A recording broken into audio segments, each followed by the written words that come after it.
Baik, mari kita masuk ke materi kita. Ahlan wa sahlan ya Syekhana. Barakallahu fikum, nantazirukum. Kenapa kita menunggu beliau? Saya sudah sampaikan kemarin.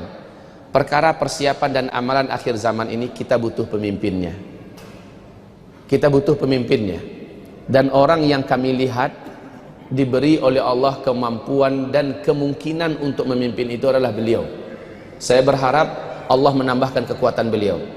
Saya berdoa dan kita doakan agar Allah tambahkan kecerdasan beliau, kekuatan jiwa lahir batin beliau, dan semoga Allah tambahkan lagi kemampuan beliau dalam menyatukan para ulama dan tokoh-tokoh umat. Amin ya rabbal alamin. Baik, kaum muslimin, kita sudah tahu karakter akhir zaman adalah fitnah. Fitnah demi fitnah. Kita sekarang hidup di fase keempat. Kita sekarang sedang hidup di fase keempat. Fase keempat ini lebih kental dengan ciri khas fase fitnah, ya, fase fitnah, di mana seluruh kekuatan setan jin dan setan manusia bersatu di fase keempat ini untuk memperbanyak calon penghuni neraka. Bapak, Ibu, pada fase pertama umat Islam langsung dipimpin oleh Nabi Muhammad SAW. Susah setan tidak bergerak. Fase kedua umat Islam dipimpin oleh para khulafaur rasyidin yang tangguh-tangguh dan perkasa. Susah setan memperbanyak calon penghuni neraka. Fase ketiga umat Islam dipimpin oleh para para khalifah yang menggunakan sistem kerajaan yang menerapkan syariat Islam dengan teguh dan kokoh. Lagi-lagi susah setan jin dan setan manusia memperbanyak calon penghuni neraka dari orang-orang yang beriman.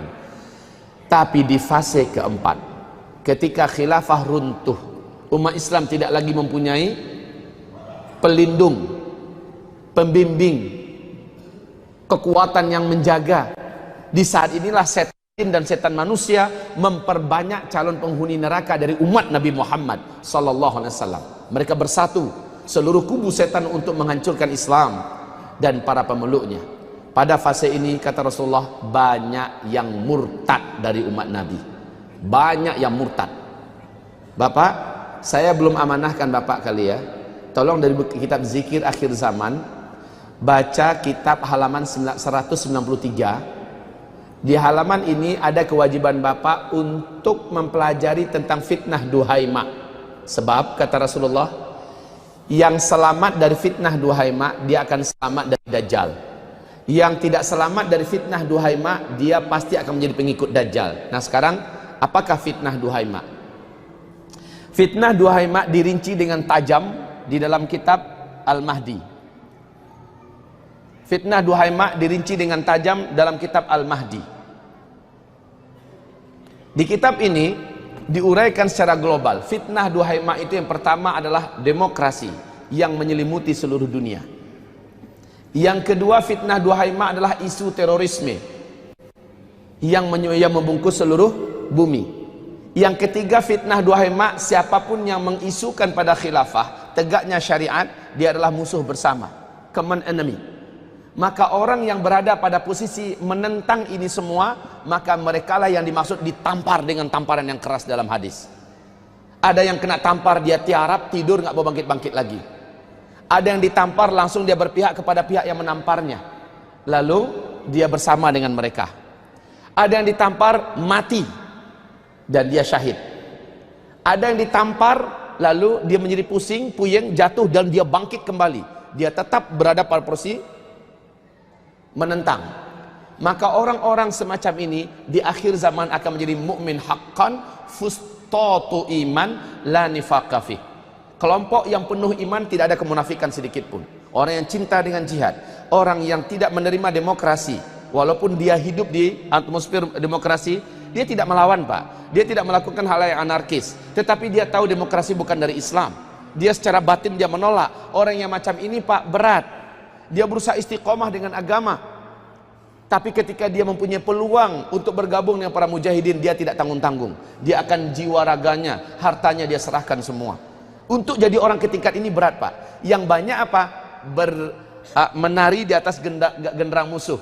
Ketika musuh mengatakan Hamas adalah teroris, ketika musuh mengatakan para mujahidin yang ada di Yaman adalah teroris, ketika musuh mengatakan Jabhah Islamiyah, Ahrar Syam, Jaisul Fatah, Jabhah Nusrah dan mujahidin lainnya yang ada di Suriah adalah teroris, ketika itu dia mengatakan tidak, mereka adalah para pejuang, mereka adalah para mujahid.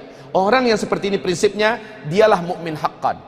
Tapi orang yang termakan hasungan lalu ikut percaya dan bahkan ikut menggembar-gemborkan kian kemari, dia akan menjadi munafik kalau Allah tidak memberikan hidayah kepadanya. Dan dia terkena fitnah duhaima. Fitnah duhaima ini kata Rasulullah tidak seorang pun umat Nabi yang tidak tertampar olehnya. Bapak berjenggot, lalu jenggot dituduh sebagai lambang radikal, lambang teroris. Istri bapak berjilbab dalam dikatakan inilah lambang fundamentalis. Itu adalah fitnah duhaima, Pak. Bapak masukkan anak bapak ke pesantren untuk menjadi hafiz, ini keluarga teroris. Ciri-ciri keluarga teroris, hafiz Quran anaknya. Dan bapak bertahan di atas itu, maka bapak ingin menyelamatkan diri dari fitnah duhaima. Bertahanlah, istiqomahlah. Apapun kata orang, bapak mulai konsentrasi, fokus, tidak mau lagi makan riba. Usahanya diusahakan dengan cara-cara yang halal. Bapak dianggap sebagai orang asing yang tidak pantas ada di pentas kehidupan internasional, tidak pantas ada di depan, dianggap bapak orang terkucil, orang mundur. Ini fitnah duhaima. Siapa yang mampu bertahan, dia akan bertahan nanti di depan Dajjal. Dan siapa yang mundur, jatuh dan ikut dengan apa kata orang, maka dia akan ikut Dajjal nanti. Coba pelajari kembali halaman 193 dari kitab Zikir Akhir Zaman, dan yang lebih rinci tentang fitnah duhaima ada di sini. Silakan. Selanjutnya, tekanan hidup pada fase keempat, silakan lihat. Tekanan hidup dan kezaliman merajalela di seluruh dunia. Fase keempat, Pak. Khususnya untuk umat Islam nggak punya tempat ruangan yang enak untuk menghirup udara segar kemerdekaan di fase keempat ini. Dijajah seluruh umat Islam. Harga dirinya diinjak-injak. Agamanya juga dipermalukan. Kaum wanitanya dilecehkan. Dan ajaran-ajaran agama kita diserang siang dan malam, pagi dan petang, dari luar dan dalam, depan dan belakang, kiri kanan, atas bawah, luar biasa. Babak belur, bonyok-bonyokan umat Islam di fase keempat ini, kaum muslimin. Banyak umat Islam yang putus asa hidup pada fase keempat. Sebab apa? Ditambah lagi sudahlah tekanan hidup yang berat, ekonomi yang semakin berat, kemudian petaka bencana besar, musibah, dukhon, ya, kemudian lenyapnya teknologi, lapar ada di mana-mana. Subhanallah. Bencana alam seperti ini kaum muslimin yang menyebabkan musnahnya teknologi, penyakit bermunculan, rumah sakit tutup di mana-mana, bank-bank yang ada sudah tidak lagi beroperasi, duit kita ada di situ, tanah-tanah kita yang ada sertifikatnya sudah tidak bisa lagi dijangkau, sudah tidak bisa dijangkau. Kenapa? Teknologi musnah. Apa yang bisa menjangkau kita ke sana? Dan chaos terjadi di seluruh permukaan bumi ini. Ya Allah, perampokan, pembunuhan di mana-mana, perang. Sampai-sampai di hadis Sahih Bukhari di kitab Al-Adabul Mufrad, kata Rasulullah pada fase keempat ini, Rasul bersabda, takkan terjadi kiamat sampai tetangga tega mendatangi tetangganya yang lain karena lapar, dan dia rela membunuh tetangganya itu karena menyangka pada tetangganya ada makanan yang bisa dimakan. Ketika tetangganya sudah dibunuh, diperiksa makanan, ternyata tidak ada. Akan banyak tetangga rela membunuh tetangga yang lain. Ini tentu saja tetangga yang tidak beriman. Makanya nanti dalam persiapan dan amalan akhir zaman, Bapak akan tahu kenapa kita menghasung agar kita punya komunitas mukmin yang tidak akan melakukan perkara yang rendah itu, dan bahkan kita saling bahu-membahu, jaga-menjaga, pasang badan untuk melindungi perkampungan muslim ini dari para perompak yang pasti datang. Bagaimana dengan orang yang tinggal di kota-kota yang bergabung dengan berdampingan dengan orang jahil, orang yang jauh dari pengajian, orang yang ahli maksiat? Tidak mungkin, Pak, kita harus punya komunitas sendiri. Ini yang sempat saya katakan berulang-ulang di berbagai tempat. Insya Allah nanti kita akan sampai kepada pembahasan itu ya, bahwa kita harus punya komunitas di setiap satu provinsi. Kalau bisa satu kabupaten ada satu komunitas yang disiapkan. Orang-orang berimannya sudah disiapkan di sana. Dan tentu saja para ulama lah penggeraknya. Tentu saja para da'i, para ustadz lah penggeraknya. Dan mudah-mudahan pemerintah ada yang tersadarkan sehingga mereka mempersiapkan segala sesuatunya. Ya Allah, kapankah dakwah ini bisa sampai ke pemerintah kita? Kalau para jenderal-jenderal sudah mulai mendengar, Pak, mereka terbelalak. Selepas pengajian saya dikerubungi oleh mereka minta kartu nama kita, mereka mengatakan ini benar. Saya sangat yakin, Masya Allah, kalau tingkat TNI bisa diraup seperti ini, Polri bisa diraup seperti ini, pemerintah juga bisa dirangkul begini, maka akan banyak persiapan yang bisa disiapkan. Saya berharap dakwah seperti ini sampai ke mereka, bagaimanapun caranya. Semoga Allah kabulkan suatu hari nanti. Bukan aku nakutin Pak, ini memang persiapan yang real. Baik, selanjutnya ibarat Allah yang kami muliakan, sekarang mulai kita untuk kita. Persiapan apakah yang pertama sekali harus disiapkan? Persiapan ilmu dan iman. Perhatikan, persiapan ilmu. Alhamdulillah Bapak yang hadir dalam kajian ini, ibu-ibu selama itikaf ini telah diberi Allah rezeki yang besar. Menurut saya ini yang Bapak Ibu terima selama kita mulai itikaf 10 terakhir kemarin, rezeki yang besar dari Allah. Pak, rezeki yang besar dari Allah. Ibu bisa mengilmui tentang karakter dan seluk-beluk fitnah akhir zaman ini. Ini rezeki yang sangat besar. Beda orang yang tahu dengan yang tidak tahu. Secara mental Bapak sudah lebih mempersiapkan diri. Coba aja, berdirilah, kemudian ketika beliau berdiri tanpa saya tahu, langsung anggaplah dia mau guyon, langsung di sini saya dipukulnya dengan sekuat tenaga. Saya nggak tahu, sakit nggak? Sakit nggak? Saya nggak tahu loh. Sakit. Tapi ketika Ustadz izin ya, saya pukul sini Ustadz, ya silakan, saya persiapkan. Beda orang yang tahu mempersiapkan diri dengan yang tidak tahu. Dipukul pun terasa tapi nggak nyakitin. Percayalah. Beda Pak antara orang yang tahu dengan tidak tahu. Ketika kita sudah tahu, maka kita akan mencari tahu berikutnya apa antisipasinya. Itu yang akan kita bahas hari ini. Kemudian ini berikutnya yang kedua, mengilmui akidah dan tauhid yang sahih. Akidah seperti apa yang harus kita ketahui, tauhid seperti apa yang perlu kita ilmui sekarang. Karena kata Rasulullah, seluruh ulama Ahlussunnah wal Jamaah sepakat ada 10 pembatal syahadat. Ada 10 pembatal syahadat. Saat Allah berfirman dalam Al-Quran surat Al-Ma'idah ayat 54, Allah memastikan orang beriman nanti akan ada yang murtad. Orang beriman akan ada yang murtad. La haula wala quwata illa billah. Tingkat umat Nabi beragama ini ada 3, Muslim, mukmin, muhsin. Ini tingkat mukmin bisa murtad di akhir zaman. Saking beratnya Pak. Coba perhatikan kaum muslimin.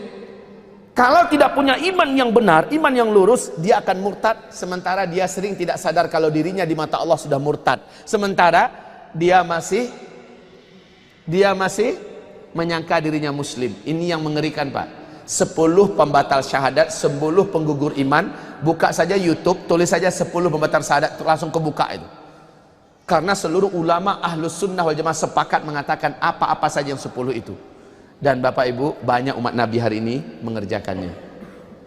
Saya dulu pernah menyampaikan pesan-pesan ini di dalam kajian saya di Wesal TV. Ketika saya menyampaikan ini Pak, selesai 10 pembatal iman itu saya uraikan, saya tidak diizinkan lagi ngisi ceramah di Wesal TV. Kenapa? Grup rojak nyerang saya. Khawarij jangan diizinkan ceramah. Semoga Allah ampuni saya di mana saya salah, dan semoga Allah juga ampuni saudara saya, karena mereka adalah sahabat saya, saudara saya di rojak. Mereka adalah Ahlussunnah wal Jamaah. Semoga kita semua diberi hidayah oleh Allah Subhanahu wa taala. Tapi kaum muslimin, dengan adanya media ini, saya bisa menyampaikan ini kembali. Sebenarnya nggak ada yang perlu ditakutkan. Toh saya tidak menyebut nama lembaga, saya tidak menyebut nama pemerintah, saya tidak menyebut nama personil, saya menyebut seperti inilah pembatal-pembatal syahadat. Dan ini materi yang sangat jarang disampaikan oleh para dai dan ulama.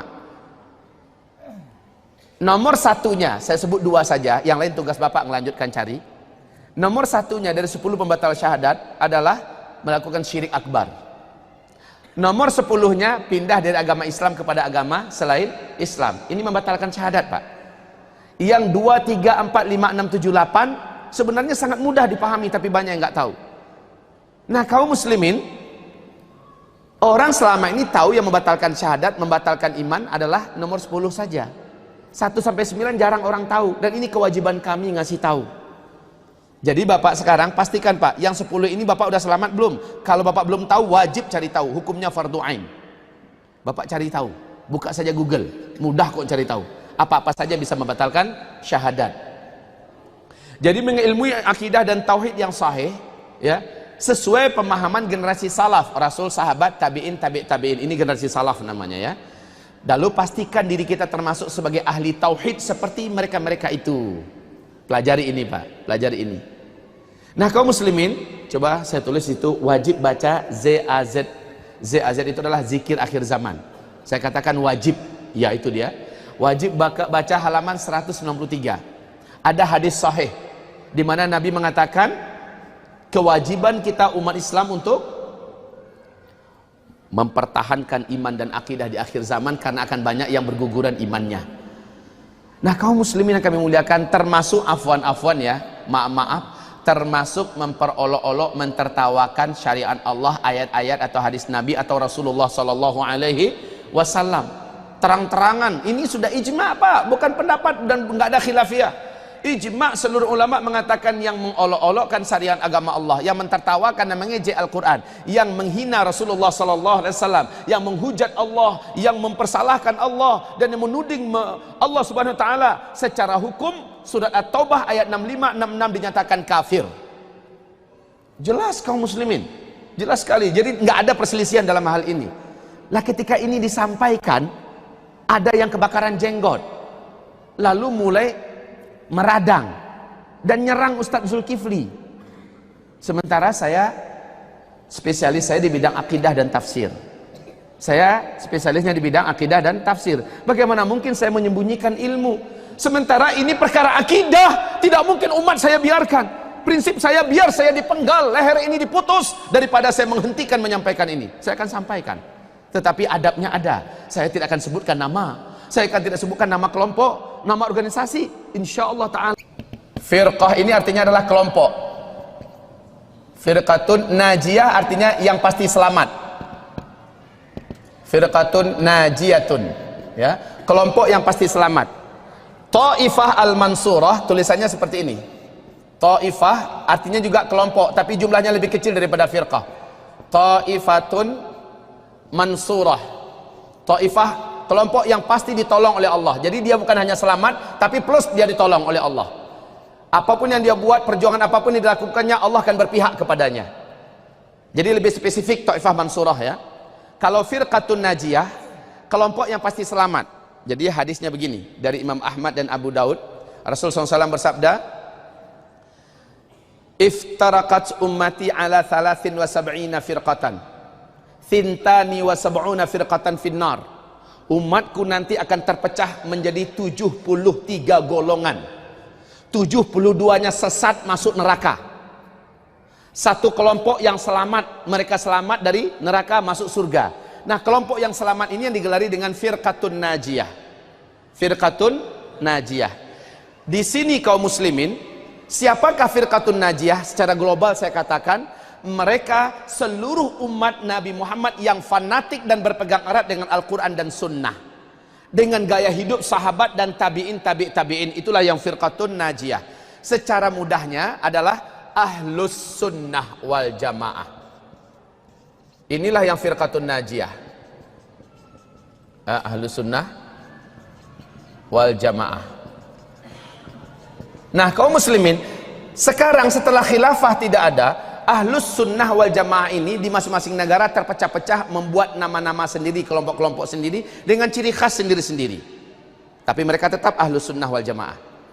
Di Indonesia ada namanya NU, ini yang terbesar, Nahdlatul Ulama, itu Ahlus Sunnah wal Jamaah. Dan ada juga yang namanya Muhammadiyah, mereka adalah Ahlus Sunnah wal Jamaah. Ada yang namanya Jama'atut Tabligh global seluruh dunia, mereka adalah Ahlus Sunnah wal Jamaah.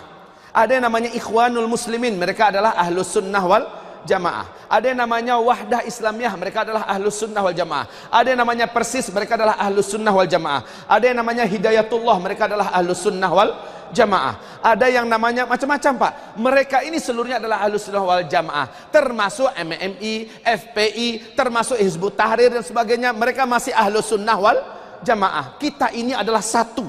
Salafi bagaimana? Mereka termasuk Ahlus Sunnah wal Jamaah, kaum muslimin. Kita ini seluruhnya adalah bersaudara. Dan ini adalah kelompok yang dijamin selamat dari neraka. Tidak akan masuk ke dalam kelompok yang 72 dijamin ahli neraka itu. Alhamdulillah. Tapi harus sadar, dengan ini kita harus nyadar, jangan kita anggap mereka musuh kita. Kalau mereka yang menganggap kita musuh mereka, semoga Allah kasih hidayah mereka. Tapi di kita tidak, mereka adalah saudara kita. Nah, kaum muslimin, selanjutnya Firqatun Najiyah ini memang siapakah di antara mereka yang pasti dibela oleh Allah, yang pasti ditolong oleh Allah, yang pasti menang dalam melawan musuh-musuhnya? Mereka hanya kelompok kecil. Mereka yang digelari dengan kelompok elit dalam Islam, yaitu Taifah Mansurah. Kelompok elit, ciri khasnya kelompok elit ini satu. Kelompok elit ini ciri khasnya yang paling besar, mereka adalah ahlul ilmi. Ahlul ilmi. Ini adalah kelompok Taifah Al-Mansurah. Di ahlul ilmi ini mereka ada punya spesifikasi amalan ke bawah. Seluruhnya adalah Taifah Mansurah. Ahlul ilmi berarti mereka adalah para ulama atau orang-orang walaupun enggak ulama, tetapi apapun yang dia buat berlandaskan kepada ilmu Al-Quran dan hadis yang jelas, ya. Nah, mereka ini di peringkat paling tingginya adalah para ulama. Ini peringkat tertingginya, ulama. Ulamanya peringkat yang paling tinggi dari seluruh ulama adalah ulama ahli hadis. Ulama ahli hadis, ahli hadis, ya. Baru di bawahnya ulama ahli fikih, ahli fiqh, ya. Kemudian ulama yang ahli dalam ilmu ulum syar'i umumnya, ulum syar'i. Baik. Peringkat tertinggi kata Imam Syafi'i dan Imam Mazhab yang empat sepakat, peringkat tertinggi dari seluruh ulama adalah ahli hadis. Dan ini jumlahnya langka, Pak. Di dunia sekarang yang ahli hadis itu sekarang adanya 40 orang cuma sisa lagi. Tingkat dunia. Dan saya pernah berguru langsung, bermulazamah langsung dengan salah seorang di antara mereka. Baik kaum muslimin, ahli hadis, ulama. Yang kedua adalah ahli jihad.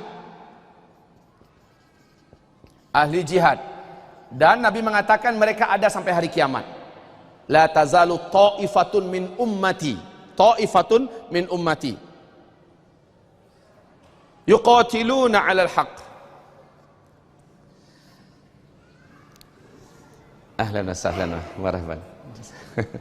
Akan senantiasa ada satu kelompok dari umatku yang senantiasa ditolong oleh Allah dalam berperang melawan musuh-musuh mereka. Mereka tidak pernah dikalahkan, subhanallah. Dan di hadis yang lebih tajam Rasul mengatakan mayoritas mereka berada di negeri Syam. Mayoritas mereka berada di negeri Syam. Kaum muslimin yang kami muliakan, ahlul jihad berarti mereka adalah Taifah Al-Mansurah.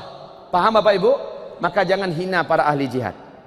Seperti mana kita tidak boleh menghina para ulama ahlul ilmi. Ya. Jangan memusuhi mereka, karena ketika memusuhi mereka, kita memusuhi wali Allah. Berarti kita bermusuhan dengan Allah. Cintai mereka, muliakan mereka, hormati mereka. Berikan loyalitas sepenuhnya untuk mereka, para ulama dan ahli jihad. Yang ketiga, mereka-mereka yang ahli dakwah. Ahli dakwah. Ahli dakwah. Ini adalah Taifah Mansurah.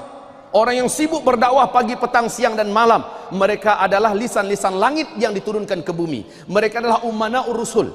Kaum muslimin yang kami muliakan, seluruh ahli dakwah masuk dalam Taifah Al-Mansurah. Makanya dalam ini orang bertanya, Ustadz, bagaimana pandang Ustadz tentang jamaah tabligh? Saya katakan mereka termasuk dalam kelompok Taifah Al-Mansurah. Tapi kan ada bid'ahnya Ustadz. Memang ente sudah yakin selamat, nggak ada bid'ahnya pada amalan ente, pada fikiran ente, pada akidah ente. Siapa di antara kita yang jauh dari Rasulullah pada hari ini yang selamat dari amal-amalan atau fikiran yang masih bid'ah? Tidak ada.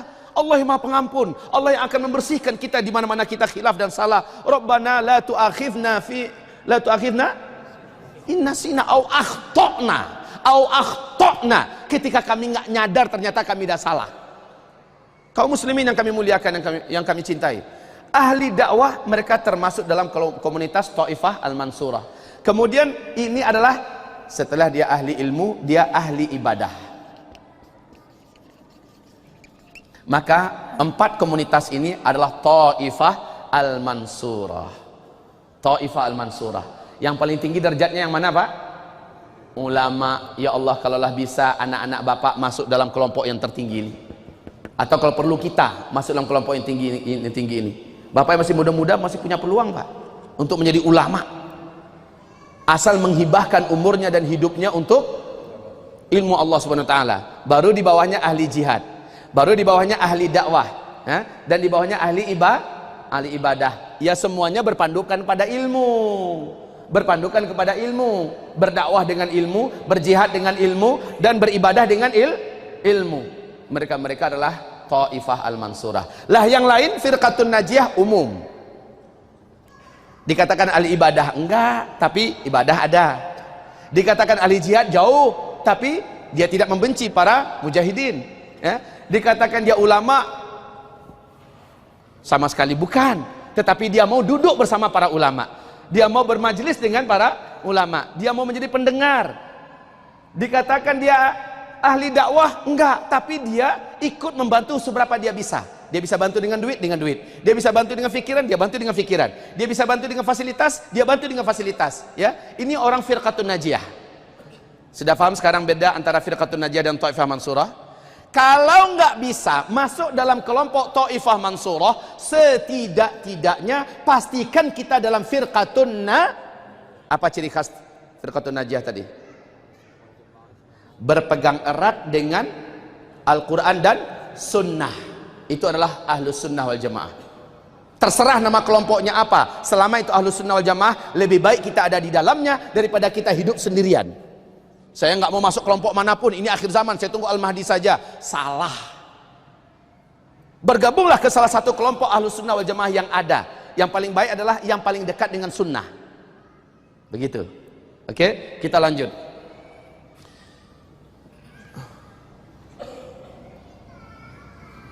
Persiapan dan amalan akhir zaman berikutnya. Nah, ini persiapan materi. Persiapan materi ini kaum muslimin posisinya paling-paling hanya 5-10% dari 100%. Wow. Ya. Tapi kebanyakan orang mendengarkan ceramah saya, persiapan materi ini yang mereka lebih prioritaskan. Tidak. Persiapan materi ini kalau diletakkan 100% paling-paling 5-10% posisinya Pak. Karena yang lebih dipersiapkan itu bukan materinya. Kalau ada persiapan materi it's okay, good. Tapi kalau nggak ada, kalau seandainya belum bisa disiapkan, tidak apa-apa. Yang penting persiapan ruhinya, ini yang paling penting Pak. Persiapan ruhi ini yang nomor 1. Yang pertama, lihat ini, menanam pohon kurma. Ini persiapan materi yang pertama, menanam pohon kurma dan menyediakan stok kurma. Kita nanam 70 pohon kurma sementara, sudah 2-3 meter di musim-musim dulu. Takbir. Allah. Banyak pohon kurma. Alhamdulillah. Ahlan wa sahlan Ustaz Ja'far Umar Talib. Ahlan wa sahlan ya Syeikhan al-Karim, ya Habibal Muslimin, barakallahu fikum. Ini guru kita Syekh Ustaz Abu Ja'far Abu Talib. Semoga Allah memanjangkan umur beliau, menguatkan beliau di atas ketakwaan dan menjadi pemandu umat. Amin. Barakallahu fikum Syekh. Baik kaum muslimin, kita lanjut. Menanam pohon kurma dan menyediakan stok kurma yang berdahan di rumah-rumah. Stok kurma yang berdahan. Masih ingat apa kata Rasulullah ketika kamu melihat tiang meteor yang melingkari bumi selama 3 hari 3 malam, maka kamu yang ada di bumi, kata Rasulullah, persiapkan untuk keluarga kamu makanan untuk selama satu tahun. Dan Amerika sudah buat di bunker-bunker bawah tanahnya, mereka sudah buat makanan untuk bertahan selama 1 tahun yang bisa dimakan oleh 500.000 manusia. Dan mereka sudah punya 6 bunker raksasa sekarang ini. Mereka persiapkan. Australia sudah mempersiapkan, Rusia mempersiapkan, bahkan Singapura telah mempersiapkan bunker raksasa di bawah tanah dan menyediakan stok makanan bisa bertahan 1 tahun. Kayaknya mereka mencuri informasi dari hadis Nabi kita dan mereka mempersiapkannya. Sementara kita jauh dari persiapan. Bapak yang punya taman di rumah walaupun sempit Pak, tapi bisa nggak di situ dibangun, ditanam 1 butir biji kurma, bisa, bibitnya, benihnya. Dengan ini Bapak Subrakah, saya minta kepada Pak Subarkah fasilitasi Pak Ade. Beliau ingin berjumpa dengan Pak Muhaimin Iqbal. Pak Muhaimin Iqbal adalah Presiden Asosiasi Petani Kurma Indonesia di Jonggol, 15 hektar Pak nanam kurma. Dia sudah survei dan belajar ke Thailand. Ini Thailand sekarang penghasil kurma terbaik saat ini Pak, Masya Allah. Kurma baru umur 2 tahun 3 tahun sudah baru setinggi ini Pak, udah lebatnya minta ampun. 17 tahun yang lalu mereka sudah start Thailand. 17 tahun yang lalu mereka sudah start. Pakar ahli dari Bank Indonesia mengirim timnya ke Thailand. Ternyata Pak, satu batang kurma yang tumbuh dan berbuah apabila ditandingkan dengan 1 hektar sawit yang menghasilkan dan berbuah, 1 tahun penghasilan 1 batang kurma bisa mengalahkan 1 hektar sawit. Ini sudah survei pakar loh Pak. Makanya rugi umat Islam punya tanah luas tapi yang ditanami sawit. Sawit itu ngerusak tanah. Sementara kurma menghidupkan tanah. Sawit itu apa? Ngapain singkong?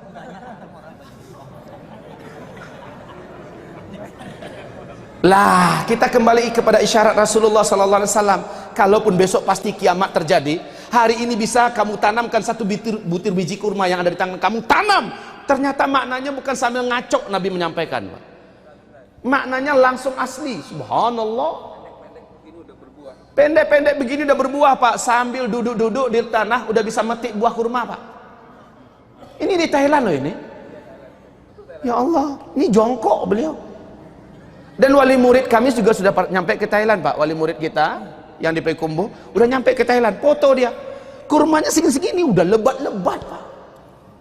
Subhanallah. Dan itu teknologinya dipelajari oleh Bapak Muhaimin Iqbal. Dan beliau mengatakan Indonesia punya peluang untuk menanam kurma. Dia ingin setiap rumah di Indonesia punya 1 atau 2 batang kurma. Di Arab itu Pak, kalau punya 10 batang kurma saja dijamin kaya. Punya 10 batang kurma saja dijamin kaya. Sekali lagi yang punya tanah walaupun hanya 100 meter nganggur, tanami kurma Pak. Tapi syaratnya belajar kepada yang ahlinya. Nanti ditanami tumbuh tapi nggak berbuah. Ternyata yang ditanami adalah yang bibitnya dari bibit jantan. Harusnya dari bibit betina Pak. Dan itu ada ilmunya. Ketika ada bibit betina, jantan juga harus ada. Kurma itu Pak, 1 jantan bisa 20 batang kurma betina yang dibuahinya. Kurma aja poligami Pak. Iya. Masya Allah. Jadi tanam kurma. Waktu kita sekarang masih ada Pak. Waktu kita masih ada sekarang. Yang kedua, ini persiapan manual ya, persiapan material. Yaitu siapkanlah sumur-sumur manual di setiap rumah kita. Kenapa? Bapak bisa jawab nggak? Kenapa kita harus siapkan sumur-sumur manual? Gali kembali Pak, sumur cincin. Kenapa? Ketika teknologi semuanya musnah, air pump itu kan dikendalikan dan mengantarkan air kita gunakan teknologi kan? Ini nggak bisa Pak. Semuanya sudah berhenti, listrik sudah nggak ada. Kita akan kembali di mana kita harus membuat sumur manual. Persiapkan sekarang. Tergantung, jangan pakai sumur bor ya. Sumur bor masih menggunakan listrik, ya. Sumur manual. Nah, makanya salah satu di antara strategi saya buat DEHAZ. DEHAZ ini singkatan yang saya singkat dari destinasi hijrah akhir zaman. DEHAZ namanya, ya. Kaum muslimin yang kami muliakan, tempat ini menyediakan 1 rumah serba manual yang tidak bersandar kepada listrik. Berarti disiapkan obor-obor khusus manual. Sumurnya juga dibuat manual, ya. Baik, sumur-sumur manual sudah pantas untuk dibuat Pak. Tapi kalau Bapak ragu akan tinggal di tengah kota karena bertetangga dengan orang jahil, maka persiapkan di kampung-kampung. Persiapkan di kampung-kampung. Ketika chaos dan kekacauan terjadi di tengah-tengah kota, Bapak sudah tahu bahwa di kampung sudah ada tempat kita. Tapi sebaiknya di kampung itu adalah kampung yang bertetangga dengan orang-orang beriman. Jangan kita sendirian di kampung. Kalau kita sendirian di kampung Pak, kedengar sama penjahat, mereka akan kejar dan kita sendirian.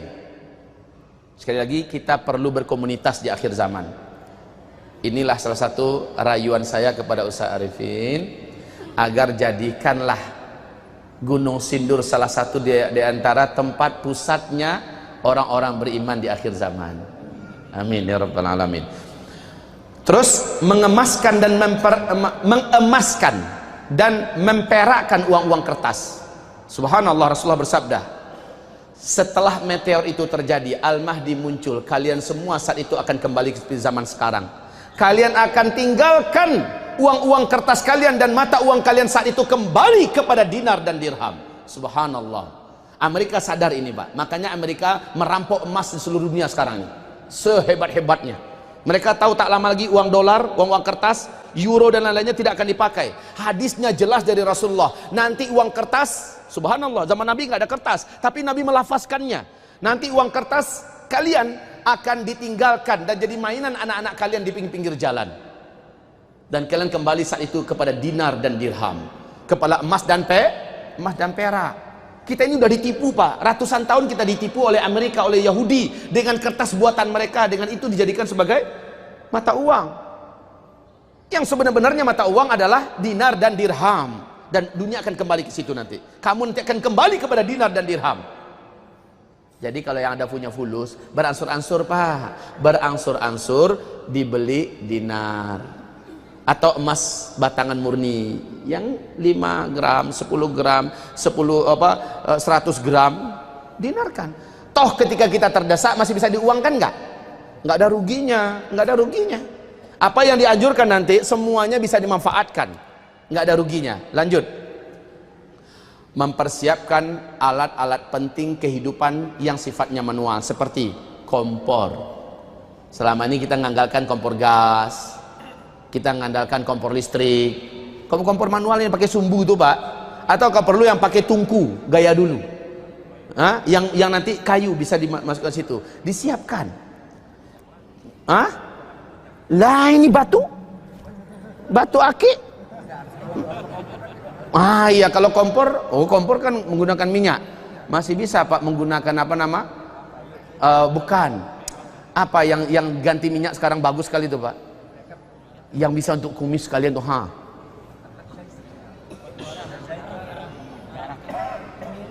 jarak, kemiri. Itu bisa loh, Pak. Oke, kompor. Seandainya kita nggak bisa kompor, yang paling praktis itu pakai kayu bakar. Gunakan tungku, Pak. Persiapkan itu di rumah-rumah kita. Tentu saja ini di rumah yang sudah kita rencanakan. Nggak bisa rumah modern sekarang pakai tungku api, diketawain orang kita, Pak. Korek api, lilin, minyak tanah, lampu badai, dan lain-lainnya. Zaman dulu, Pak, ketika minyak tanah nggak ada, menyala nggak obor? Pakai apa minyaknya? Kita akan kembali ke zaman itu. Menyala. Jadi kompor sumbu itu tetap diperlukan. Ya, lampu badai itu perlu, Pak. Sangat perlu sekali. Persiapkan. Nah, beruntunglah yang tinggal di Jakarta. Beruntunglah yang tinggal di Jakarta. Sebab apa? Mudah mendapatkan benda-benda ini, Pak. Mudah dan murah. Kami yang di daerah baru susah, Pak. Perlu apa-apa pergi ke Jakarta, beli lampu badainya, alat-alat survivalnya, Pak. Masya Allah, di Jakarta serba mudah mendapatkannya dan harganya murah. Lampu badai terlalu jadi orang kota inilah akibatnya. Lampu badai biasanya, Pak, dipakai oleh orang-orang yang pergi jadi nelayan. Dari orang yang jadi nelayan tuh, Pak, jadi kan di tengah laut bagaimanapun anginnya kenceng, dia tetap hidup. Kayak lampu semprong, tapi semprong pakai inilah. Pokoknya paham lah, Pak, ya. Lanjut, menyiapkan alat-alat survival yang manual. Alat-alat survival yang manual. Saya tadi dengar kabar dari sahabat kami, Pak Tono. Beliau mengatakan sensei Aikido, yaitu Imanul Hakim. Beliau sudah mengharuskan para murid-muridnya mempersiapkan alat-alat survival. Subhanallah, ini yang benar, Pak. Ini yang benar. Haruskan murid-murid kita, haruskan jamaah kita mempersiapkan alat-alat survival. Toh alat ini tetap diperlukan kapanpun saja. Ya Syekhana, mur talamidatakum liyujahizu hadhil ajhizah, ya, agar mereka mempersiapkan alat-alat survival sedapatnya, ya tali, ya celurit, ya apa? Ya alat survival lah, apa-apa yang diperlukan. Karena ini tetap diperlukan. Taib. Berikutnya, masker dan kacamata renang. Loh, untuk apa? Ya untuk jadi masker lah. Ketika dukhon terjadi, udara begitu tebal dengan kabut dan debu, kita perlu masker yang bagus. Toh ketika ini juga belum terjadi dukhonnya, bisa dipakai untuk bawa motor. Berguna kan? Iya, jadi nggak ada yang sia-sia kaum muslimin. Kacamata untuk apa? Kacamata sama Pak, perih mata. Orang kafir sampai seperti mau keluar biji matanya oleh panasnya dukhon. Dan kita perlukan itu kacamata yang bagus Pak, standar renang. Sebelum dukhonnya terjadi bisa dipakai untuk renang. Renang itu sunnah. Jadi nggak ada yang sia-sia. Berikutnya, memiliki alat-alat bela diri manual seperti samurai, double stick, baju anti senjata tajam dan lain-lain. Dan ini senjata-senjata perang akhir zaman. 10.000 lebih tentara dari Kristen di Vatikan Roma dipersiapkan hari ini dengan senjata-senjata manual Pak. Dan mereka sudah menunggang kuda sambil memainkan pedang, menunggang kuda sambil memanah. Dengan kelajuan cepat mereka sudah latihan memanah. Puluhan ribu sekarang ini di sana. Mereka persiapkan. Di Eropa juga mereka mempersiapkan. Buka di YouTube Pak. Orang Eropa sekarang lagi sibuk membuat senjata manual. Mereka pergi ke hutan, survival. Apa yang mereka bisa buat untuk jadikan senjata. Pintar-pintar orang Barat itu Pak. Orang Indonesia asik main beli saja. Kalau sana mereka buat sendiri. Benar kata Albert Einstein.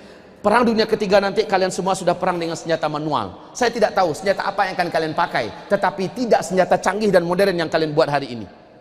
Pernyataan ini juga dinyatakan tegas oleh Steve Jobs bahwa kalian tidak lama lagi akan kembali ke zaman batu. Ternyata mereka mempelajari bagaimana gerakan meteor di ruang angkasa yang bergerak menuju ke bumi. Dan para pakar astronom mengatakan akibat meteor ini akan melemahkan dan melumpuhkan teknologi yang ada. Pantesan mereka sudah bersiap-siap Pak. Baik. Terus alat dan obatan tibun nabawi seperti bekam dan segala perangkatnya. Lanjut. Nah ini dia.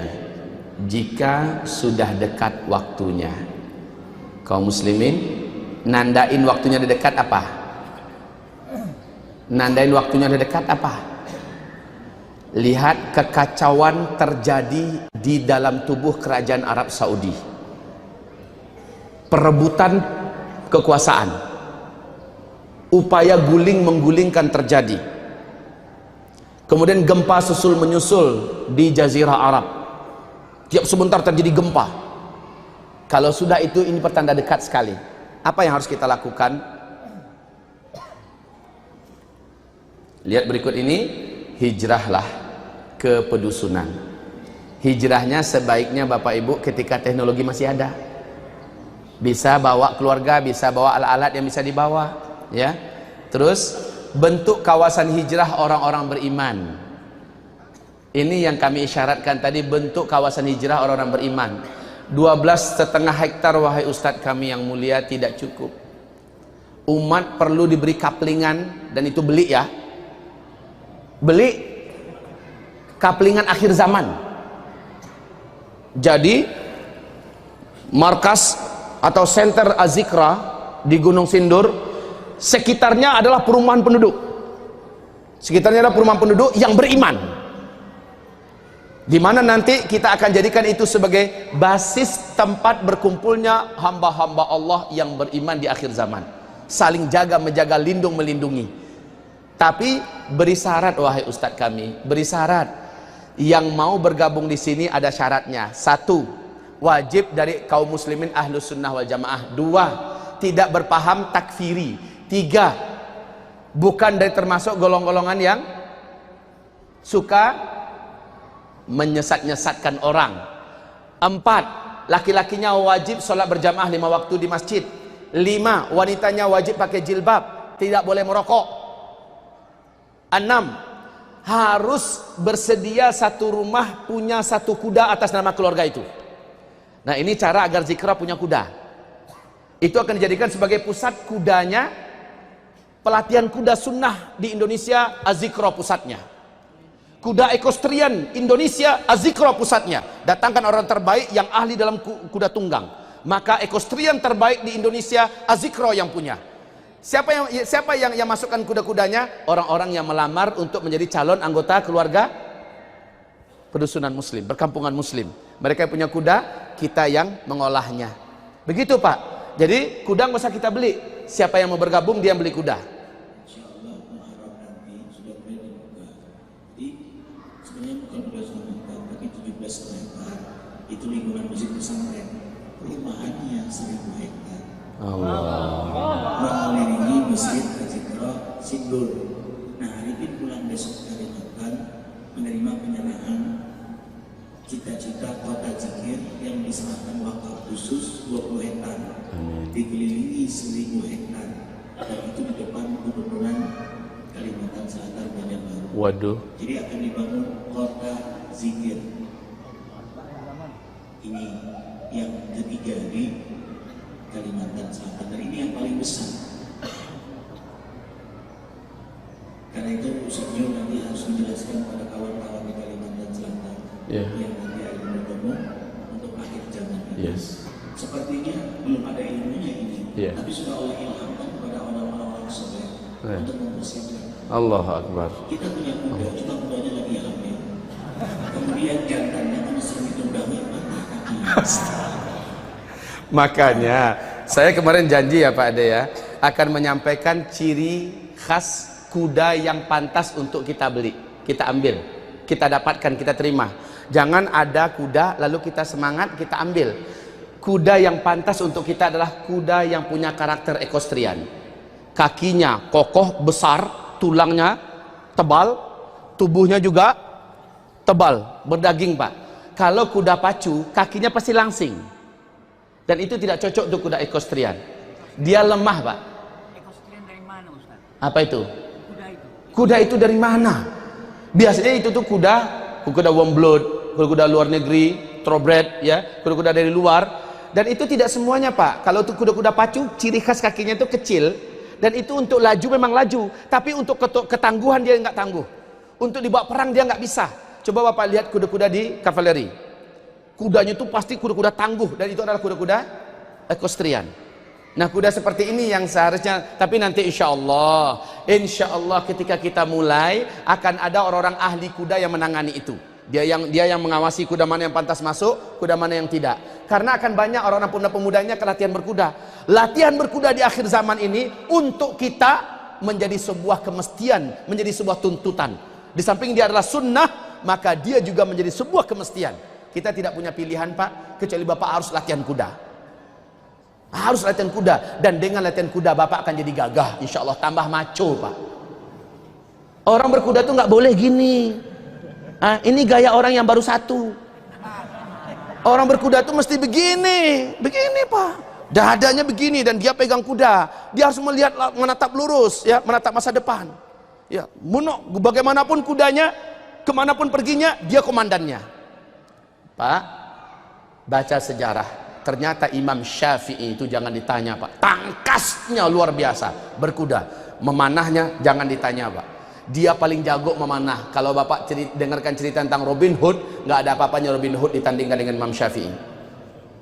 Imam Syafi'i dikasih 10 anak panah kepadanya, disuruh dia memanah dari jarak manapun, titik yang diharapkan itu yang ditembusnya.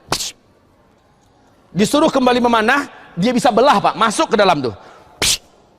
Dia bisa belah di tempat yang sama. 10 kali dia melemparkan anak panah, 10-10-nya tepat di titik yang sama. Kalau boleh dikatakan sekarang levelnya itu adalah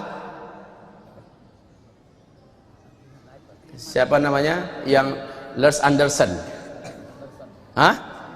Itu dia. Itu levelnya sekarang. Sambil lari, Lars Anderson itu memanah Pak, tepat terus. Sambil dibawa motor dengan kecepatan laju dia bisa memanah dengan tepat. Dari jarak 75 meter, jarak 100 meter, 120 meter dia bisa memanah dengan cepat. Semuanya tepat, di beberapa titik itu tepat semuanya. Sambil jungkir balik di udara dia bisa memanah Pak. Lars Anderson, buka di YouTube supaya terbakar kecemburuan Bapak. Ini orang kafir kok bisa? Masya Allah. Mereka luar biasa seriusnya kaum muslimin. Oke. Terus jual aset-aset dan barang-barang berteknologi. Mobil cepat jual Pak. Mobil kita yang ada jual. Ustadz, kami masih memerlukan rental. Setelah dijual rental. Habis jual gimana? Cepat persiapkan apa-apa yang kurang siap. Beli dengan dana yang ada. Atau bantu saudara kita yang belum mampu. Sedekah cepat untuk beli persenjataan manual setelah dijual aset-aset kita yang sifatnya teknologi. Cepat jual. Kilang air Pak Subarkah, kalau udah pasti itu nanti perusahaannya itu, jual cepat sama yang minat. Aku akan minat kan? Jual cepat. Berapa? 20M, 10M pun jual.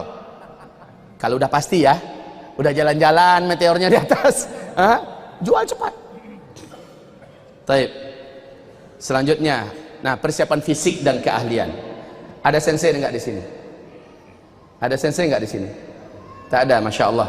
Saya berharap Ustaz Arifin, ayahanda kami yang mulia, kita diberikan oleh Allah SWT insya Allah orang-orang yang tangguh dalam bela diri untuk level Indonesia. Saya baru kenal dua di sini. Sensei ninjutsu, dia masternya di ninjutsu, dan dia telah pernah mengajarkan beberapa jurus menggunakan pedang kepada saya. Kemudian Sensei Imanul Hakim, Aikido dan Samurai. Luar biasa Pak, bukan sembarang orang bisa belajar kepada beliau, dan mereka adalah orang-orang agama. Saya katakan orang-orang macam ini yang cocok mendampingi Ustaz Arifin Ilham buat mempersiapkan pemuda-pemuda yang kekar, tangguh, ksatria, dan mereka adalah para calon mujahid-mujahid masa yang akan datang. Jadi kaum muslimin, para pemuda yang ada, belajarlah, bergabunglah dengan ninjutsu, bergabunglah dengan aikido yang ada di Azikra, belajarlah dengan serius. Jangan sampai semangatnya cuma untuk foto doang, pakai baju gaya pap, pap. Apa untungnya? Lalu diajak makan semangat, tapi ketika diajak ayo kita maju, ayo kita bentengi, semuanya aku lagi sibuk, aku lagi mencret. Wah, nggak keren ya. Jadi kaum muslimin kami muliakan, benar-benar Pak, belajar siang malam. Iya. Ini guru kita Pak Tono, dia mengajarkan bagaimana memanah dengan horsebow, panah perang, sambil jungkir balik memanah, sambil posisi lari memanah. Beliau mengajarkan, beliau di Azikra. Belajar Pak, belajar. Toh kami memanah bersama dengan TNI di Sumatera Barat. Mereka mengatakan tak lama lagi semua kita akan kembali ke senjata ini, kata TNI. Masya Allah Pak, TNI ngomong kayak seperti itu pada kami. Tak lama lagi kita akan menggunakan senjata ini. Senjata ini yang canggih-canggih mereka punya nggak akan bisa dipakai. Memanah kaum muslimin. Dan Rasul berkata, la tas'amu, jangan pernah kamu bosan memanah. Ada dua permainan yang Allah Subhanahu wa taala ridho kalau kamu banyak membuang waktu untuk dua permainan itu. Dengarkan kembali hadis ini. Ada dua permainan yang Allah Subhanahu wa taala ridho, Allah senang kamu menghabiskan banyak waktu untuk dua permainan itu. Pertama, memanah, yang kedua berkuda. Ini dua permainan yang tidak ada satupun permainan itu dibuat melainkan malaikat akan hadir di situ. Allahu Akbar. Berkuda dan memanah. Tapi wahai murabbi, wahai ustadz kami, kalau ustadz nggak contohkan, nggak akan ada yang mencontoh. Harus ustadz yang di atas kuda. Ustadz harus di atas kuda, biar kelihatan seperti Ali bin Abi Thalib, biar kelihatan seperti Khalid bin Walid. Panglimanya adalah ulama. Kita berharap ustadz jangan Gim saja yang kasih contoh pada murid-muridnya. Ustadz Arifin Ilham juga sudah terkenal sebagai seorang penunggang kuda. Amin ya rabbal alamin. Insyaallah.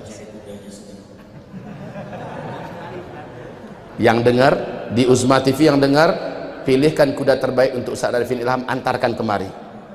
Ketika beliau buat, akan banyak para pemuda yang mengikuti. Kuda terbaik adalah kuda Arab. Rasulullah merekomendasikan kuda Arab. Kuda Arab adalah, coba buka di internet Pak, buka di buku-buku tentang masalah sejarah kuda. Tidak ada di bumi ini kuda yang mampu mengalahkan kuda Arab. Kuda tempur yang paling teruji itu adalah kuda Arab, kuda perang. Dia mampu berlari dengan kecepatan penuh 200 km tanpa henti, hanya kuda Arab. Dan kuda Arab, kata Rasul, punya keistimewaan. Siapapun yang punya kuda Arab dan merawat kuda Arab, maka kuda itu akan berdoa kepada Allah agar Allah mengampuni orang ini dan memberkahi hidupnya. Maka bercita-citalah punya kuda Arab. Memang agak mahal harganya, tetapi carilah kuda yang betul-betul kuda tempurnya. Kuda Arab rata-rata Pak, Masya Allah. Saya kemarin di Mekah, Sempat-sempatnya naik kuda Arab, hampir nangis saya. Apalagi itu kuda di kawasan perkampungan keluarga kandung Rasulullah SAW, dekat dengan Taif. Masya Allah, saya naik kuda Mekah, mau nangis saya. Ya Allah, saya naik kuda Arab. Kemarin saya coba nanya ke Australia kuda Arab. Harganya rata-rata di atas 150 sampai 200. Belum termasuk biaya kirim. Kata mereka, 3 ekor dikirim, 1 ekor dikirim, biaya kirimnya sama. Ya, bagus beli 3. Kuda Arab. Coba berkudalah. Ya, baik kaum muslimin, kalau perlu kita ke Australia, kita pilih, kan ada langsung tempat pelatihan kuda-kuda yang khusus kuda Arab saja, dan itu yang punyanya adalah Marsha. Dia sudah punya koleksi kuda-kuda yang bagus yang sudah dilatih. Mau umur berapa, mau warna apa, mau kepandaiannya apa, kami sudah siapkan kuda-kudanya. Harganya juga sudah jelas. Jadi kalau ada yang mau, insya Allah bisa kita konekkan ke mereka. Silahkan kontak langsung, pesan. Iya. Baru kuda Arab. Karena itu Rasul bersabda, siapa yang membenci anak karena keislamannya, dia orang munafik. Innalillahi wa inna ilaihi raji'un. Istri anaknya yang kedua orang Arab. Kalau gitu insya Allah yang keempat nanti saya orang Arab.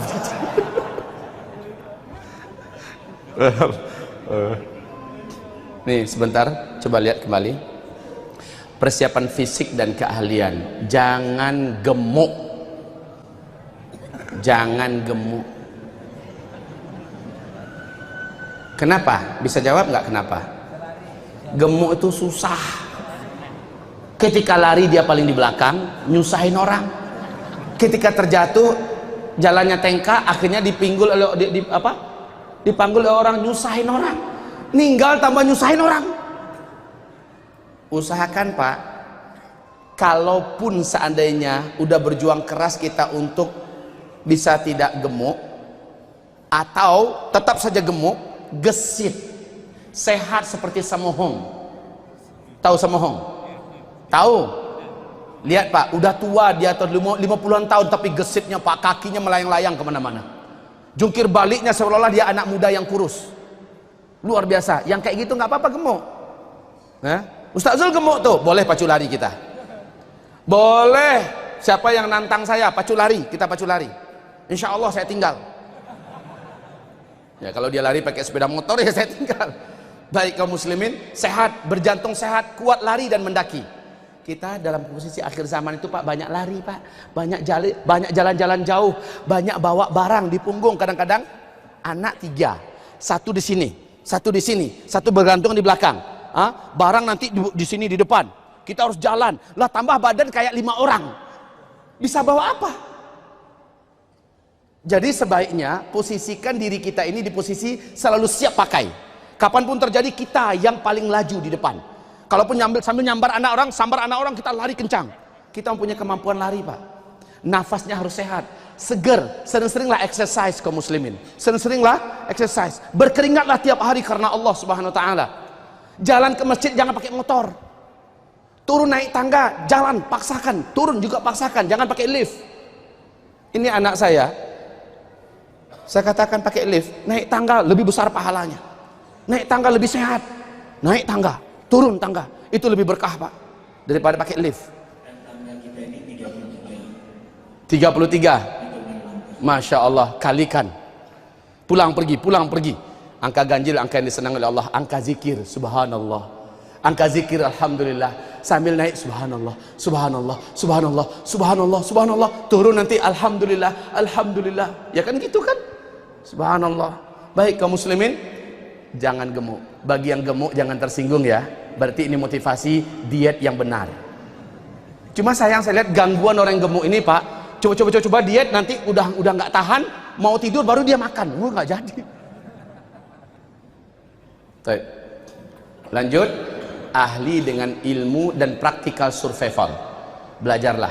Nah, Sensei Immanuel Hakim tadi mulai mengajarkan atau mempelajari bagaimana cara survival yang betul-betul tangguh Pak, yang kuat. Kita harapkan ke depan ini ilmunya jangan dipendam sendiri. Kalau ada orang-orang yang ahli survival di Indonesia, datangkan, ajarkan murid kita, kader-kader kita. karena mereka lah yang akan menjadi komandan-komandan di berbagai regu nanti. Jadi kader-kader kita didatangkan orang yang ahli tentang survival, biar diajarin. Seminggu, 2 minggu di hutan, biar diajarkan bagaimana cara bertahan hidup, bagaimana cara menggunakan tali, bagaimana cara mendaki yang benar, bagaimana cara mencari air, bagaimana cara bertahan makanan, minuman, segala macamnya. Diajarkan oleh orang yang ahli. Anak-anak kader-kader kita ini, dia yang akan menjadi komandan di berbagai regu nanti yang ada.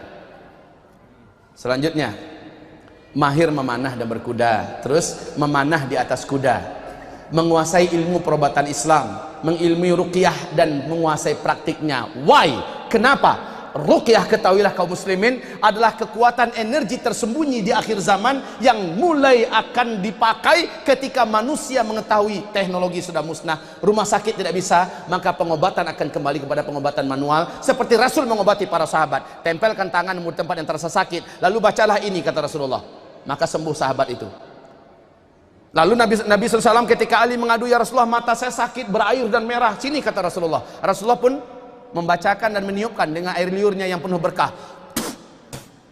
Ada orang yang kena gangguan jiwa, kena masalah, Rasul katakan, buka mulut kamu. Lalu Rasul menembakkan air liurnya yang telah penuh dengan bacaan Quran dan zikir. Lalu sembuhlah orang ini. Rasulullah mengajarkan, di mana yang kamu rasakan sakit, maka kamu letakkan telapak tangan kamu dan kamu bacakan ini, seperti kata Rasulullah kepada Utsman bin Abil As dalam hadis Sahih Bukhari Muslim. Dia lakukan, maka dia pun sembuh total. Pengobatan seperti ini akan kembali, Pak, ketika rumah sakit sudah tidak dipakai lagi. Pak, dengan telapak tangan ini kita bisa mencabut penyakit di kepala kita. Bacakan ayat Allah, doakan, lalu cabutlah, niatkan, ya Rabb, sembuhkan hamba. Bismillah, Allahu Akbar. Bagaimana wujud pencabutannya, urusannya kepada Allah.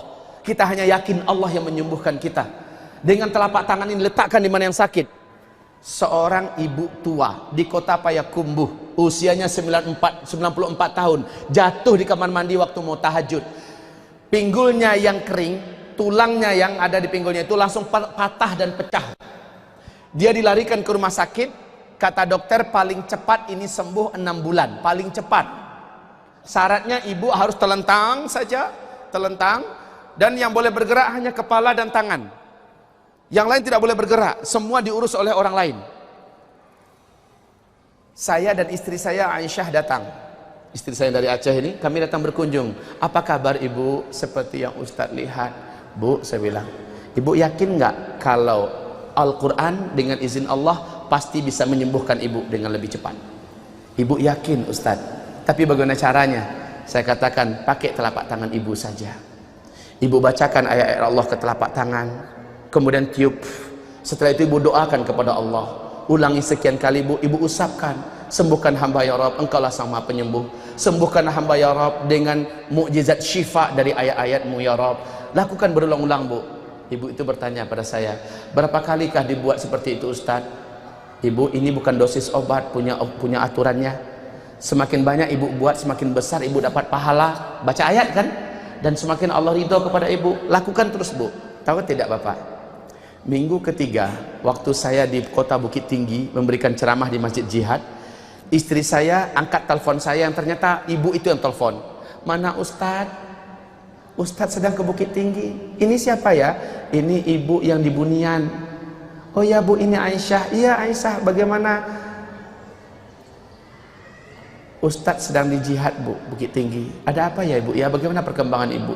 Ibu itu mulai suaranya garau sambil menahan tangis. Sampaikan terima kasih sama Pak Ustadz.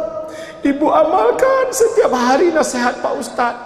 Sekarang Ibu sudah bisa buka pintu sendiri, sudah bisa tutup pintu sendiri. Coba lihat, kata dokter paling cepat berapa lama? 6 bulan. Hanya dalam 3 minggu Ibu ini sudah bangkit. Sudah buka pintu sendiri, sudah tutup pintu sendiri. Hanya 3 minggu. Dia tiap hari kerjakan, tiap sebentar dia buat. Ya karena nggak ada kerjaan yang lain. Tiap sebentar dia baca. Toh itu adalah pahala, itu adalah ridho Allah, dan dia minta kepada Allah. Dia usap terus. Kemudian di minggu keempat lagi-lagi ibu itu menelpon, yang ngangkat istri saya lagi. Ustaz, Aisyah sampaikan sama Ustaz, ibu sekarang sudah di pasar. Hanya 1 bulan. Tulang pinggul patah usia 94 tahun, Pak. Kalau secara akal sehat udah nggak mungkin, orang tua kan udah nggak punya lem. Ternyata Allah sembuhkan dia. Ini Pak bukti bahwa sesungguhnya Al-Quran itu wa nunazzilu minal Qur'ani ma huwa syifa wa rahmah lil mu'minin. Begitu. Jadi ilmu ruqyah perlu didalami, perlu dipelajari. Ilmu ruqyah yang benar ya, agar kita bisa meruqyah diri kita sendiri dan meruqyah keluarga kita. Selanjutnya, tidak mengkonsumsi obat-obatan haram atau obat-obat kimia. Afwan ya, jangan ada yang tersinggung ya. Jangan mengkonsumsi obat-obat haram atau obat kimia. Maaf, rata-rata obat-obatan yang dijual di apotek-apotek di Indonesia tak ada label halalnya dari MUI. Dan Ikatan Dokter Muslim Indonesia telah masukkan surat resmi mereka 2014 ke DPR pusat Pak, bahwa 95% obat-obatan yang masuk ke Indonesia tidak halal untuk umat Islam. Masya Allah. Jadi mereka minta dengan sangat agar DPR menyaring dan memberikan peraturan yang ketat agar obatan yang masuk adalah obat yang pantas untuk umat Islam. Nah kalau bisa Pak, kembali kepada obatan Islam ya, jangan mengkonsumsi obat-obat kimia kalau bisa. Tapi ketika sudah nggak ada lagi yang lain, sudah nggak tahan segala macamnya, semoga Allah ampuni. Kalau kami tidak Pak, kami bertekad, kami sekeluarga besar alhamdulillah masuk tahun ke-9 nggak ada rumah sakit. Alhamdulillah, pengobatan kami madu, minyak zaitun, habas sauda, bekam, meruqyah dengan diri sendiri, itulah yang kami lakukan dan Allah sembuhkan selama ini apapun masalah kami dan penyakit kami sekeluarga besar. Baik kaum muslimin, lanjut, biasakan mengkonsumsi makanan-makanan sunnah dan herbal islami untuk menguatkan imun kita dan daya tahan tubuh kita. Selanjutnya, stop maksiat. Maksiatlah yang menjadikan fisik kita lemah. Maksiatlah menjadikan daya tahan kita terhadap musibah, petaka, bencana masa depan tidak mampu untuk ditahan. Maksiatlah yang menjadikan kita ini terhalang antara kita dengan Allah. Maksiatlah yang menjadikan doa kita tidak dikabulkan. Maksiatlah yang menjadikan kita menjadi lemah kaum muslimin. Stop bermaksiat. Siapa yang selama ini masih suka riba, stop. Siapa yang selama ini masih suka menggunjing, memfitnah, mengadu domba, menghibah, stop. Siapa yang selama ini masih suka menunda-nunda sholat, bahkan menelantarkan sholat, stop kaum muslimin, itu adalah maksiat. Siapa yang selama ini masih suka menipu, masih suka mencuri, masih suka menyogok, stop kaum muslimin. Itu semua akan menjadikan bapak ibu lemah dan Allah benci kepada kita. Stop bermaksiat. Bahkan perintah Rasul adalah badiru bil a'mali, berlomba-lomba kamu beramal. Selanjutnya, persiapan ruhiyah dan amalan. Nah, tadi saya katakan persiapan material tadi, persiapan fisik tadi sifatnya paling 5-10%. Ini persiapan yang sebenarnya. Yang tadi nggak ada pun nggak ada masalah lah, ya. Tidaklah begitu paling menentukan untuk kita selamat atau tidak. Tapi ini menentukan kita selamat atau tidak. Ruhiyah dan amalan kita dipersiapkan dari sekarang. Apa? Yang pertama, pastikan sholat 5 waktu kita berjamaah di masjid. Bapak tahu umat Nabi di akhir zaman terbelah menjadi berapa? Terbelah menjadi 2 kelompok. Fustatu iman la nifaqa fih, kelompok yang beriman yang tidak ada kemunafikan. Fustatu nifaq la imana fih, kelompok munafikin yang tidak ada keimanan. Nah, Rasul memberikan garansi, siapa yang bisa menjaga sholat 5 waktu berjamaah di masjid, tidak kehilangan rakaat pertama dan takbiratul ihram bersama imam, dijamin dia selamat daripada 2 hal. Dibebaskan ia dari 2 hal. Pertama, dibebaskan dari hidupnya sampai dia mati sifat munafik. Dia tidak akan pernah menjadi orang munafik. Sholat 5 waktu berjamaah dikerjakan. Dan yang kedua, dijamin dia bebas dari api neraka. Sholat berjamaah 40 hari 40 malam, pagi subuh sampai malam berjamaah di masjid, dapatkan takbiratul ihram bersama imam. Ustaz, setelah itu berarti boleh kita bolong-bolong? Oh, tidak akan pernah terjadi. Orang yang sudah tidak ada kemunafikan dia akan mengejar. Mulai saja orang mengaji di masjid, mulai saja ada waktunya dekat, dia akan mulai krusak-krusuk untuk bersiap-siap ke masjid. Ada hadiah dari Allah. Hadiah yaitu iman yang kuat di dalam dada. Salat berjamaah 5 waktu jangan diabaikan. Jangan semangatnya hanya 10 terakhir Ramadan. Terjaga sholat bapak selama 10 hari terakhir ini kan, besok pertahankan itu, terjaga terus sholat 5 waktu. Ini adalah benteng Pak, tiang daripada hidup kita, tiang daripada jiwa dan ruh kita adalah sholat 5 waktu berjamaah di masjid. Selanjutnya, bentuk dan bersatulah segera dengan komunitas orang-orang yang soleh. Bentuk dan bersatu. Segera dengar orang soleh, wahai saudara kami yang ada di Jawa Tengah, yang ada di Jawa Timur, yang ada di Sulawesi, yang ada di Kalimantan, yang ada di Aceh, yang ada di Medan, yang ada dimanapun saja berada. Dengarkan baik-baik. Setelah mendengarkan ceramah ini, mulailah dari sekarang merencanakan untuk bergabung dengan orang-orang yang beriman. Bersatu, tentukanlah tempatnya di mana, bagaimana strateginya. Semoga akan ada di antara kita yang menyambut ini cepat, kemudian mempersiapkan cepat. Bagi para pengusaha yang diberi Allah rezeki, persiapkanlah tempat agar kaum muslimin bisa ke sana. Toh juga tidak dengan gratis, biayai, modali itu dengan biaya, kita jual per coupling, tidak masalah, kita ngambil keuntungan tipis, ya. Nanti kita buatkan rumah yang serba manual di situ. Tapi orang-orang yang bisa masuk ke sana hanyalah orang yang sudah tersaring, orang-orang yang betul-betul akan saling jaga menjaga, lindung melindungi. Dan para pemudanya diwajibkan untuk bela diri. Kalau nggak mau bela diri, maunya cuma dibela orang, nggak usah diterima orang macam gitu. Jadi sampah aja. Jadi harus orang-orang yang mau bela diri. Di samping sholatnya bagus, tahajudnya bagus, zikirnya bagus, bela dirinya mau. Ya, berkudanya juga mau, seperti itu. Berani kawin. Dan kalau nggak kawin, jangan diterima ya. Kenapa? Kalau dia nggak kawin, dia nggak begitu punya kekuatan untuk melindungi tempatnya. Tapi kalau dia udah kawin, apalagi sampai 2-3, dia akan jaga baik-baik. Begitu Ustaz ya. Nah, terus istiqomah dengan amalan-amalan sunnah yang paling besar pahalanya. Wahai hamba-hamba Allah, antum tahu dari hadis Sahih Bukhari, dalam hadis qudsi Allah berfirman, tidak ada satupun amalan yang lebih aku cintai untuk seorang hamba agar dia bisa dekat dengan aku melebihi amalan-amalan wajib yang kuwajibkan kepadanya, dia kerjakan semua. Dan tidak ada sesuatu apapun yang bisa membuat aku jatuh cinta kepadanya, membuat aku jatuh cinta kepadanya melebihi daripada amalan-amalan nafilah, amalan-amalan tatawwu yang dia kerjakan secara rutin dan istiqomah. Dengan itu aku jatuh cinta kepadanya. Rutinkan amalan-amalan sunnah dan carilah pahala-pahala yang paling gede. Apa itu diantaranya? Salat sunnah rawatib, qabliyah, ba'diyah. Jangan diabaikan Pak. Rasulullah ketinggalan salat sunnah rawatib, digantinya kapan dia ingat. Beliau tidak mau meninggalkan salat sunnah rawatib. Sahabat juga begitu. Jadikan salat sunnah rawatib sebagai satu kesatuan dari salat wajib yang tidak kita abaikan, walaupun dia salat sunat. Kemudian tahajud. Orang-orang yang diberi kekuatan lahir batin jiwa raga oleh Allah adalah ahlul lail, ahlu qiyamil lail, tahajud. Jangan sampai nonton bola kita sampai pasang yang bisa nahan ini nonton bola. Untuk tahajud bangun Pak, tapi sekedar pipis doang, tidur kembali. Tidak, untuk orang yang hidup di akhir zaman, tahajud adalah gaya hidupnya. My style, my lifestyle is tahajud. Gaya hidupku adalah tahajud. Baik. Berikutnya duha. Sudah nggak usah diutamakan lagi. Ustadz kita sudah menguraikan tentang keutamaan ibadah-ibadah seperti ini. Salat sunat syuruk. Salat sunat syuruk atau isyraq, setelah terbit matahari. Oh iya, ada satu yang perlu saya ingatkan di sini.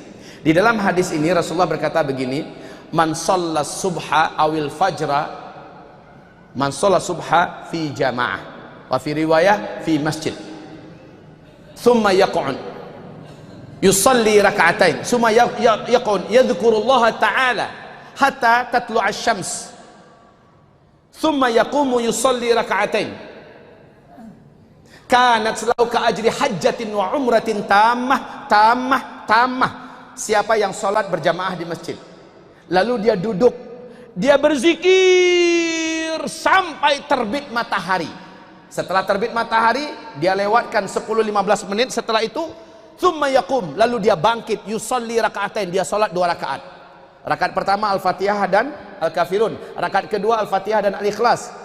Kalau itu dilakukannya, kanat lahu ka ajri hajjatin wa umrah tamah, adalah untuknya seperti pahala orang haji dan umrah, sempurna. Tapi syaratnya sholatnya berjamaah di masjid. Satu. Yang kedua zikir Pak, bukan main WhatsApp sambil nunggu waktu main game, ngobrol dengan kawan-kawan tapi masih stay di masjid. Putus Pak. Yadhkurullah kalimatnya. Dan itu bisa diganti dengan dengar pengajian, itu termasuk zikir. Majelis zikir, dengarkan pengajian, baca Quran juga termasuk. Pokoknya jangan diputuskan yang urusan dunia. Kalau mau ganti tempat duduk nggak apa-apa, dalam rangka mencari lebih nyaman, nggak ada masalah. Atau lepas wudhu pergi ke bawah, perpanjang wudhu, nggak ada masalah. Tapi jangan pergi ke sana makan lontong dulu, balik ke masjid, baru sholat sunat syuruk. Nggak laku. Ya, baik. Sholat sunat syuruk. Pahala haji dan umroh loh Pak. Berarti tiap hari peluangnya bisa kita dapatkan. Masya Allah. Lanjut. Puasa sunnah. Puasa sunnah. Orang yang terbiasa puasa sunnah Senin Kamis, puasa bid. Orang-orang yang terbiasa dengan puasa Daud, Masya Allah Pak, Allah berikan kepadanya kekuatan jiwa dan ketangguhan fisik yang luar biasa kaum muslimin. Dan ketika bencana kelaparan terjadi, dia terbiasa lapar.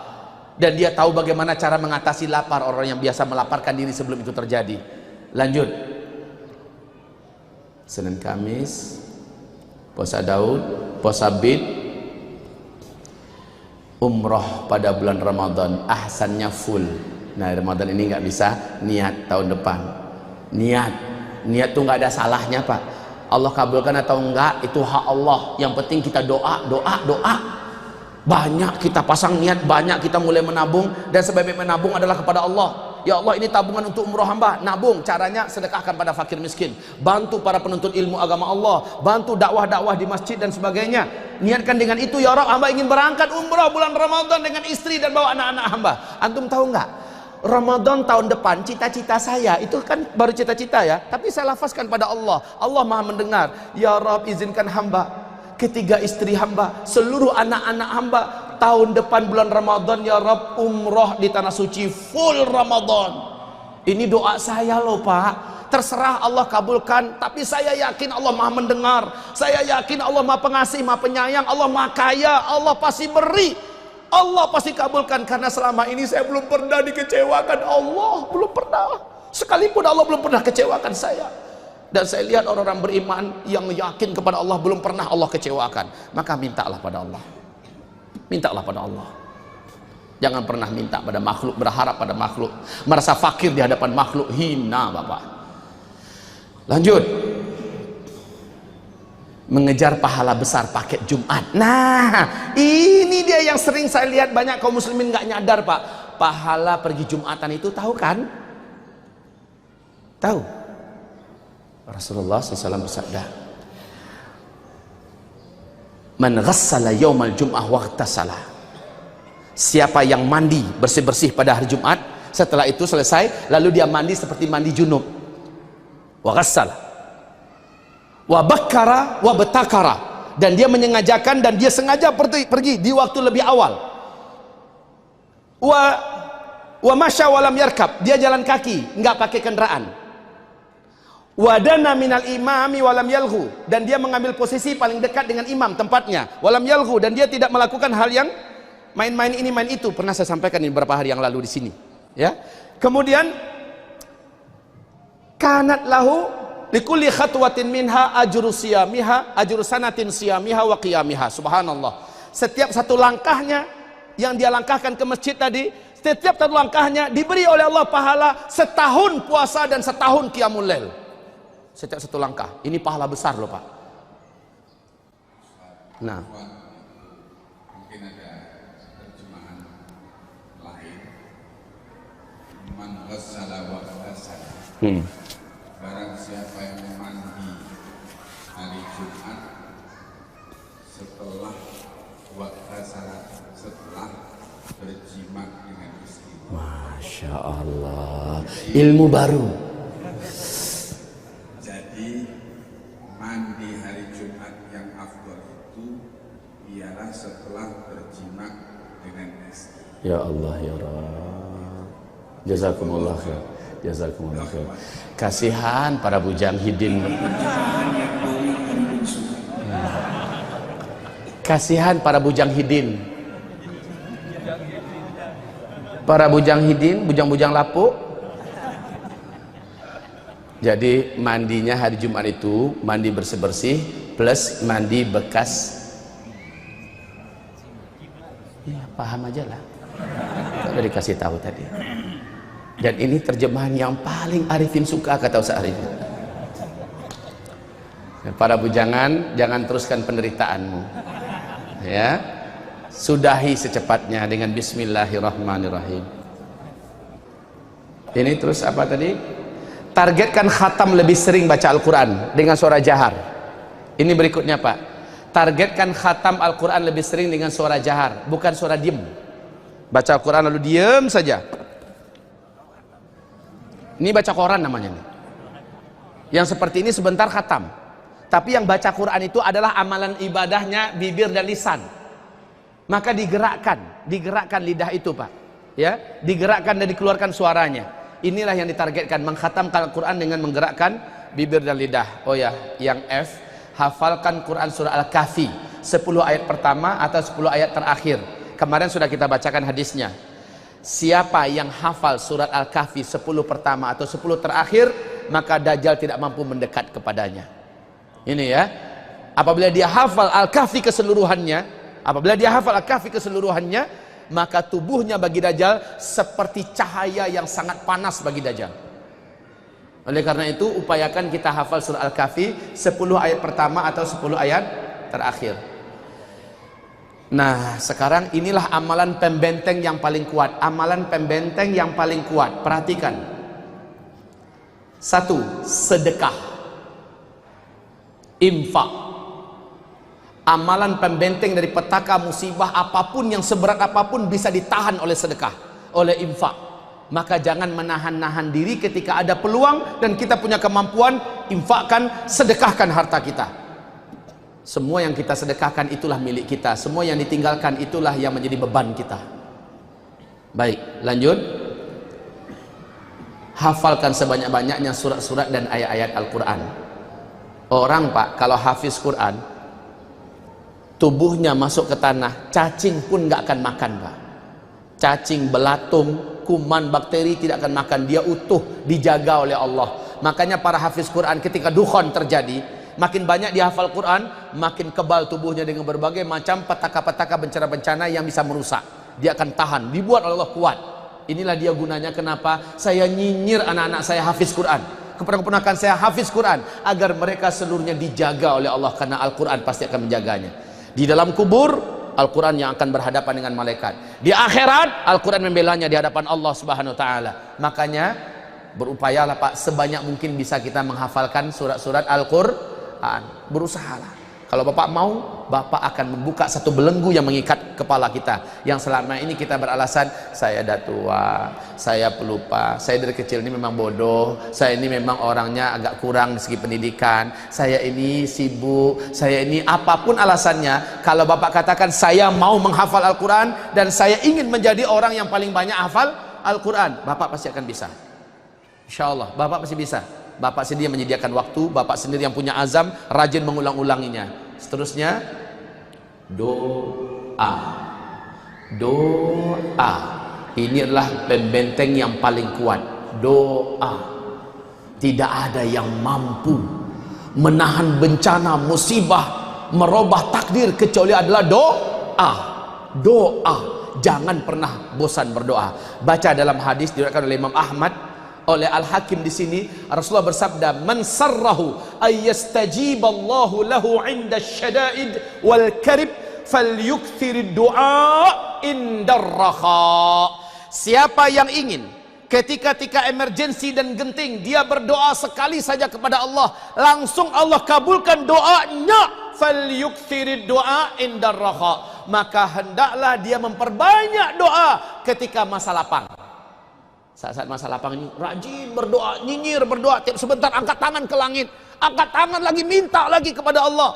Ketika masa-masa emergensi, sekali aja dia minta langsung Allah kabulkan. Beda dengan orang situ datang musibah, situ dia baru ya Allah ya Rabb, ya Allah ya Rabb, baru dia minta. Itu terserah Allah, mau Allah kabulkan lama atau cepat. Tetapi orang yang masa-masa santai dan lapang, dia sudah rajin berdoa, saat emergensi terjadi, sekali saja dia minta cukup, Allah akan langsung kabulkan. Saya umpamakan begini ya Pak ya, saya umpamakan begini. Bapak punya rekening di bank muamalat. Tiap hari Bapak rajin nabung 100.000, 500.000, 50.000. Bapak nabung 3 tahun, tabungan Bapak anggaplah sudah 5 miliar. Karena tiap hari nabung. Ya. Setelah itu Bapak perlu uang mendadak dan itu jumlahnya 2 miliar. Harus didapat, kalau nggak bahaya yang terjadi. Bapak datang ke bank muamalat, bawa buku tabungan rekening, dan memang di dalamnya ada saldo 5 miliar. Kira-kira Bapak proses sekarang, dapat sekarang nggak? Kenapa enggak?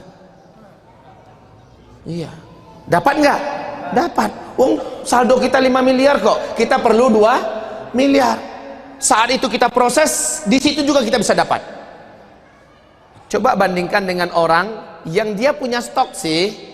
Ada tanahnya sekian hektar, ada rumahnya sekian, ada rukonya, ada mobilnya, tapi nabung malas. Tiba-tiba dia perlu uang 2 miliar, dia datang ke bank muamalat, isi tabungannya cuma 200 juta. Langsung dapat nggak saat itu? Diproses dulu. Proses dulu. Seminggu 2 minggu kemudian baru dapat 2 miliar. Betul kan? Lama Pak. Beda dengan orang yang tiap hari berdoa. Pas dia lagi butuh, kapan dia mau langsung Allah kabulkan. Bandingkan dengan yang tadi. Di situ dia perlu, di situ dia baru minta pada Allah. Beda hasilnya, kualitasnya, dan cara mengabulkan Allah juga untuknya beda. Oleh karena itu kata Rasulullah, man sarrahu ayyastajiballahu lahu 'inda syada'id wal karib falyukthiri du'a 'inda raha. Siapa yang senang dia dikabulkan langsung doanya oleh Allah ketika saat genting dan musibah bencana terjadi, maka hendaklah dia memperbanyak doa ketika masih lapang dan santai. Dajjal belum keluar, dukhan belum terjadi, petaka peperangan, perpecahan dan permusuhan di sini belum lagi terjadi. Berdoa saat itu terjadi. Satu kali kita berdoa langsung kita dilindungi oleh Allah, dijaga, dipelihara. Berikutnya, nah, hafalkan dan sering dimunajatkan kepada Allah. Ini doa-doa yang dari hadis-hadis sahih di kitab ini ada semua. Di kitab zikir akhir zaman, tolong catat halaman saja, catat halaman saja, halamannya saja, tolong dibaca nanti ya. Doa agar tegar dan kuat menghadapi musuh, halaman 168. Awas, fitnah fase keempat adalah fitnah berhadapan dengan musuh, dengan peperangan, dengan pembantaian, dengan pembunuhan.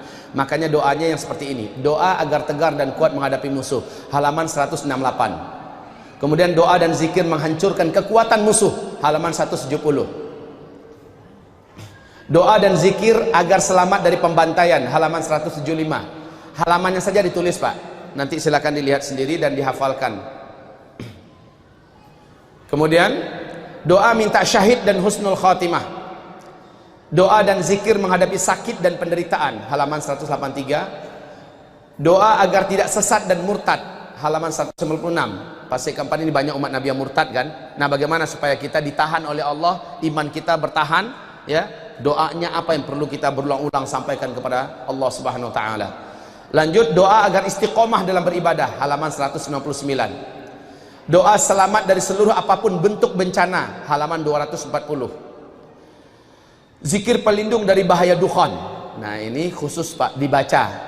Halaman 288 dan 294. Bukan sampai ya, tapi dan. Berarti hanya 2 halaman saja dibaca. Halaman 288 dan 294.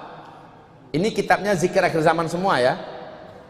Oleh sebab itu saya katakan kitab ini khusus tentang amalan-amalan ibadah, doa-doa dan zikir. Terus 3 langkah agar selamat dari perubahan muka. Terjadi perubahan bentuk, masakh kata Rasulullah SAW. Lihat nanti di halaman 302 sampai 306, berarti ini dibaca. 302 sampai 306 dibaca. Apa 3 langkah agar selamat dari perubahan bentuk? Selanjutnya, halaman-halaman kitab yang wajib ditelaah dan ditadaburi. Nah, ini hanya bisa digambar Pak, difoto saja, karena kalau ditulis lama. Lihat, ini cukup difoto saja. Bab 1 halaman ini yang wajib dibaca. Bab 2 halaman sekian, bab 4 halaman sekian. Difoto saja.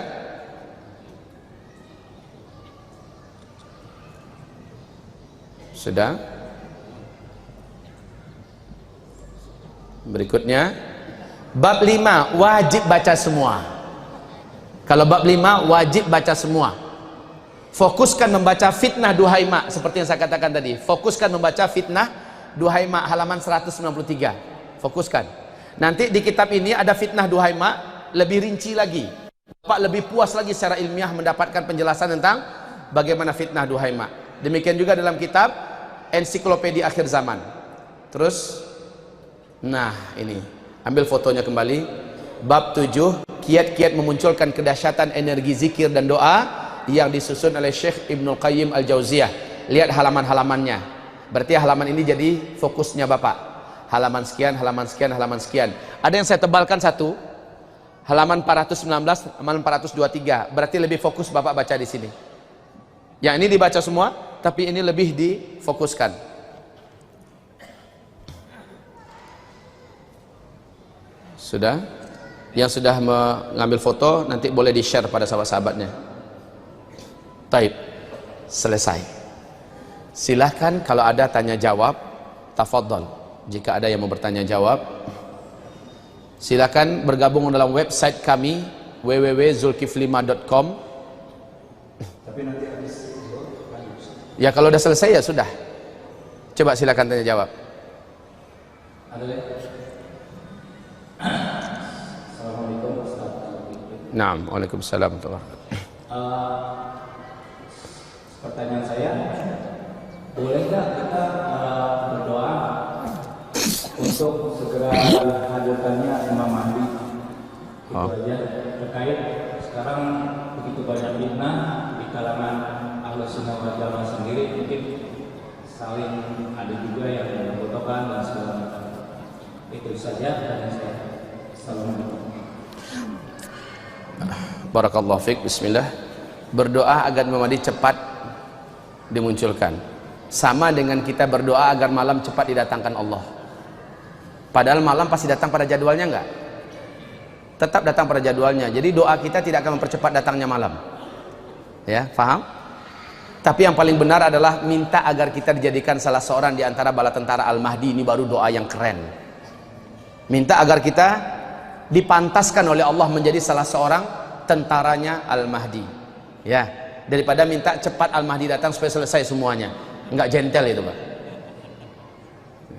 Silakan, ada yang lain? Nanti ibu-ibu mungkin dapat bertanya. Oh, iya. Assalamualaikum warahmatullahi wabarakatuh. Sebentar, nanti kalau ada ibu boleh dengan tulis kertas seperti ini ya Bu ya. Boleh tulis kertas, nanti ada yang antarkan ke depan insyaallah. Silakan. Saya coba garis bawahi tentang Taifah al-Mansurah. Ya. Ustaz sebut mereka sebagai kelompok E. Itu ada beberapa babakan ya. Yang pertama adalah ulama dan yang kedua adalah ahli jihad. Tentang ulama Ustaz, karena kalau Ustaz katakan bahwa ini adalah yang paling, yang ya. Saya sempat dengar sebuah hadis yang menyatakan bahwa di akhir zaman nanti manusia yang paling buruk di bawah langit justru ulama. Tolong bagaimana menyambungkannya pendapat Ustaz dengan hadis itu. Dan yang kedua Ustaz, pertanyaan saya adalah ahli jihad atau mujahid sekarang begitu banyak yang mengklaim diri sebagai mujahid, entah itu ya kita tahu di Timur Tengah. Kita tahu betul mujahid, wallah nuri kita ada. Pertanyaannya bagaimana membedakan mujahid yang benar-benar mujahid dengan mujahid jadi-jadian? Itu saja. Iya. Masyiral muslimin yang kami muliakan, awwalu man uqdhifa 'alan nar qabla 'ubadil wathan al-ulama. Yang paling pertama dilemparkan ke dalam api neraka sebelum para penyembah patung dan berhala adalah para ulama. Yang paling pertama dilemparkan ke dalam api neraka sebelum para penyembah patung dan berhala adalah para ulama. Ulama yang macam mana? Sebenarnya nggak perlu diuraikan lagi, dah paham lah tuh. Ulama yang kerjanya menjilat, ulama yang kerjanya menyesatkan umat, ulama yang menyembunyikan ilmu, dan ulama yang memang menyesatkan umat, memperbanyak calon dan menipu umat. Ulama semacam ini paling duluan dimasukkan ke dalam api neraka sebelum penyembah patung dan berhala. Berarti yang dimaksud itu ulama yang benar ya. Sebenarnya ini nggak perlu ditanya, sebab apa? Jawabannya pasti ulama yang benar, yang standar dalam ulama menurut warasatul anbiya, yang kayak gitu, akhlaknya masya Allah, takutnya kepada Allah masya Allah, adabnya masya Allah, ibadahnya masya Allah, pokoknya semua yang ideal dalam Islam dia masya Allahnya. Gitu ya, yang kayak gini. Dan dia tidak pernah takut dengan cacian orang mencaci dan tidak pernah gentar berhadapan dengan siapapun. Ini yang ulama, bukan ulama kucing air. Ulama-ulama penjilat, ulama-ulama kucing air bukan, nggak termasuk itu. Dapat dipahami aja lah maksudnya. Kemudian ahli jihad. Nabi menegaskan ahli jihad terbaik di umatku nanti adanya di Syam. ahli jihad yang terbaik dari umatku. Tentu saja yang berjihad dengan ilmu, nggak sembarangan ngaco kayak ISIS itu. Maaf nih, ngaco. Mereka menimbulkan fitnah kemana-mana dan mengeruhkan suasana dan atmosfer jihad yang bening saat ini. Petaka bagi umat Islam saat ini, bagi dunia jihad adalah ISIS. Ada alat ukurnya. Kaum muslimin yang kami muliakan, tapi antum bukan dari ISIS kan? Ketika seluruh ulama Ahlus Sunnah wal Jamaah menolak ISIS yang ada, kenapa? ISIS mengkafirkan seluruh orang yang menolak khilafah mereka. Ini sudah batil. Yang kedua, kaum muslimin, ISIS menghalalkan darah para ulama Ahlus Sunnah wal Jamaah yang menolak kekhilafahan mereka. Dan mereka mentargetkan nyawa-nyawa itu, mentargetkan menyembelih, dan mereka sudah lakukan beberapa ulama berhasil mereka bunuh. Dan siapapun para mujahidin yang mereka temui pasti mereka bantai. Dan hal ini telah disampaikan oleh saudara kami yang baru pulang dari jihad, yang bergabung dengan Jabah Nusrah, bergabung dengan Ahrar Syam dan lain-lainnya. Mereka membunuh para mujahidin di luar kelompok mereka. Jadi antum jangan tanya lagi deh tentang ISIS, cukup ya, sudah jelas ya. Silakan. Assalamualaikum Ustaz. Ya. Tadi disampaikan salah satu tipsnya untuk menghindari riba. Kita saat ini banyak yang salah paham, banyak yang mengatakan riba itu hanya yang perlu orang aja. Jadi setiap bagaimana kita menghadapi bank konvensional, leasing konvensional, asuransi dan sejenisnya. Ya, itu semuanya riba.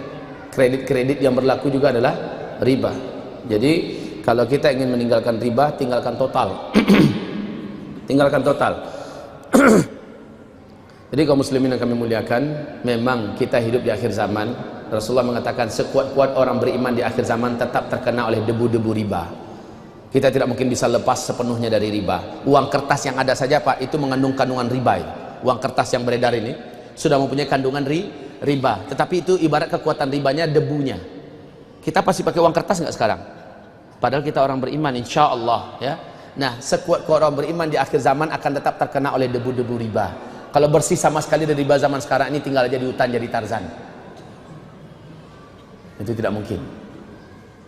Banyaklah istighfar, bersihkanlah harta dengan zakat dan sedekah. Semoga Allah Subhanahu wa taala ampuni masa lalu kita. Yang jelas-jelas ribanya benar-benar tobat nasuha, tinggalkan sisanya, ambil induk yang pokok kita punya. Silakan, ada yang lain? Assalamualaikum Ustaz. Ya, waalaikumsalam. Saya ingin menanyakan tentang jamaah. Sesuai dengan hadisnya, wahai masyarakat Arab, tidak ada Islam kecuali dengan jamaah, tidak ada jamaah kecuali dengan kepemimpinan, dan tidak ada kepemimpinan kecuali dengan ketaatan. Nah sekarang kan banyak yang jamaahnya tidak tahu kepemimpinannya, dan Indonesia sendiri dipimpin dengan demokrasi, dengan cara yang tidak Islam, yang tidak syar'i. Gimana itu? Athar tersebut, konteks jamaah yang disebut situ adalah khilafah Islamiyah. Khilafah Islamiyah itu konteks jamaah yang ada di dalam athar itu. Nah, kaum muslimin, bila kita menolak kekhalifahan, maka tidak ada keislaman. Inilah yang dengan dalil seperti inilah ISIS memberikan isu bahwa menolak khilafah mereka, dia di luar Islam, murtad, halal darah, dikejar untuk disembelih, ya, dengan alasan-alasan seperti itu. Padahal penempatannya mereka sah nggak jadi khilafah, itu aja yang jadi masalah. Secara fikih tidak ada penempatan khilafah mereka yang duduk. Oke, jadi jamaah yang dimaksud itu adalah khilafah Islamiyah, di mana satu pucuk pimpinan yang diakui oleh seluruh umat Islam satu bumi, khususnya oleh para ulama Ahlus Sunnah wal Jamaahnya, maka dia dibaiat oleh umat Islam satu dunia dan dia sah menjadi khalifah umat Islam.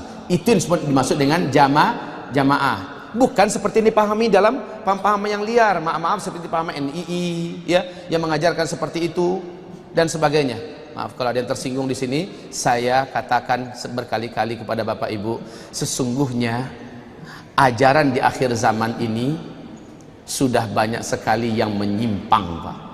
Dan ajaran yang benar itu nyata, zahir, dan mereka dipegang oleh para ulama-ulama Ahlus Sunnah wal Jamaah yang bermanhaj salaf, yang merujuk kepada salaf. Afwan, sementara NII tidak merujuk kepada manhaj salaf. Mereka mendap di bawah lalu melakukan berbagai macam manuver, ajaran-ajaran, menafsirkan ayat suka hatinya dengan takwilan yang suka hati, memunasabatkan satu ayat dengan ayat yang tidak ada hubungannya dan sebagainya, lalu melakukan takalluf di situ, dan mereka menyesatkan banyak para pemuda dan generasi. Semoga Allah ampuni kami dan Allah kasih hidayah mereka. Jamaah itu adalah khilafah Islamiyah. Paham? Ya, silakan. Assalamualaikum Ustaz. Ini maaf saya bertanya pembahasannya mundur dari yang kemarin. Ini mengenai urut-urutannya Ustaz. Mengenai itu kan pertama kali kita kalau bahas Dukhon ya, terus Dajjal, yang juga macam Ustaz. Saya pernah dengar dari yang lain bahwa yang pertama itu bukan Dukhon, tapi bukan benar maksudnya. Ini sudah pasti urutannya ini atau bagaimana? Makanya kaum muslimin, kalau bapak baca sendiri hadis-hadis fitan akhir zaman, insya Allah bapak keblinger. Sulit menemukan titik temu kalau kita sendirian pak baca hadis-hadis akhir zaman. Soalnya tumpang tindih. Kadang-kadang nomor 1 di sini, di hadis yang lain nomor 4. Di hadis yang ini dia nomor 7, atau di sana dia nomor 2. Ya kan? Jadi urutan macam ini kaum muslimin, makanya saya katakan dari tahun 2003 kami telah memasukkan sebagian besar umur dan waktu kami membedah masalah ini. Dari perjalanan yang panjang, kitab demi kitab, ustadz demi ustadz, ulama demi ulama, bahkan ahli hadis dunia yang pernah datang ke Indonesia, kita mulazamahi dengan mereka, kita tanya, tahulah oleh kita rincian urutannya. Dan juga di kitab ini, ensiklopedia akhir zaman, Bapak udah punya belum? Sudah, lihat di sini urut-urutannya juga jelas. Dimulai dari Dukhon, berikutnya adalah Dajjal, berikutnya adalah Isa alaihissalam, Ya'juj dan Ma'juj. Ini setelah penelitian yang dalam, Pak. Maaf apabila kelas kita kelas sambil ingin tahu saja tapi tidak mendalami dalam-dalam, kita akan dalam kebingungan. Saya tetap menghormati para ustaz-ustaz kita yang lain, tetap memuliakan dan mencintai mereka. Tetapi ketika mereka tidak mengkhususkan berdalam-dalam, maka mereka belum akan sampai. Saya 3 tahun masih bingung loh Pak baca. Masih 3 tahun, bukan sebentar Pak. Saya baca lagi, gali lagi, baca lagi. Urutannya saya masih tumpang tindih. Karena hadisnya tumpang tindih. Tapi dengan perjalanan, terus mendalami, terus bertanya, terus menggali, akhirnya ketemu urutannya. Khalas. Sampai saya ketemu juga dengan kitab ini, sudah sama. Apa yang final dari penemuan saya, ada sesuai urutannya juga dalam kitab ini. Khalas, selesai. Ya Pak ya.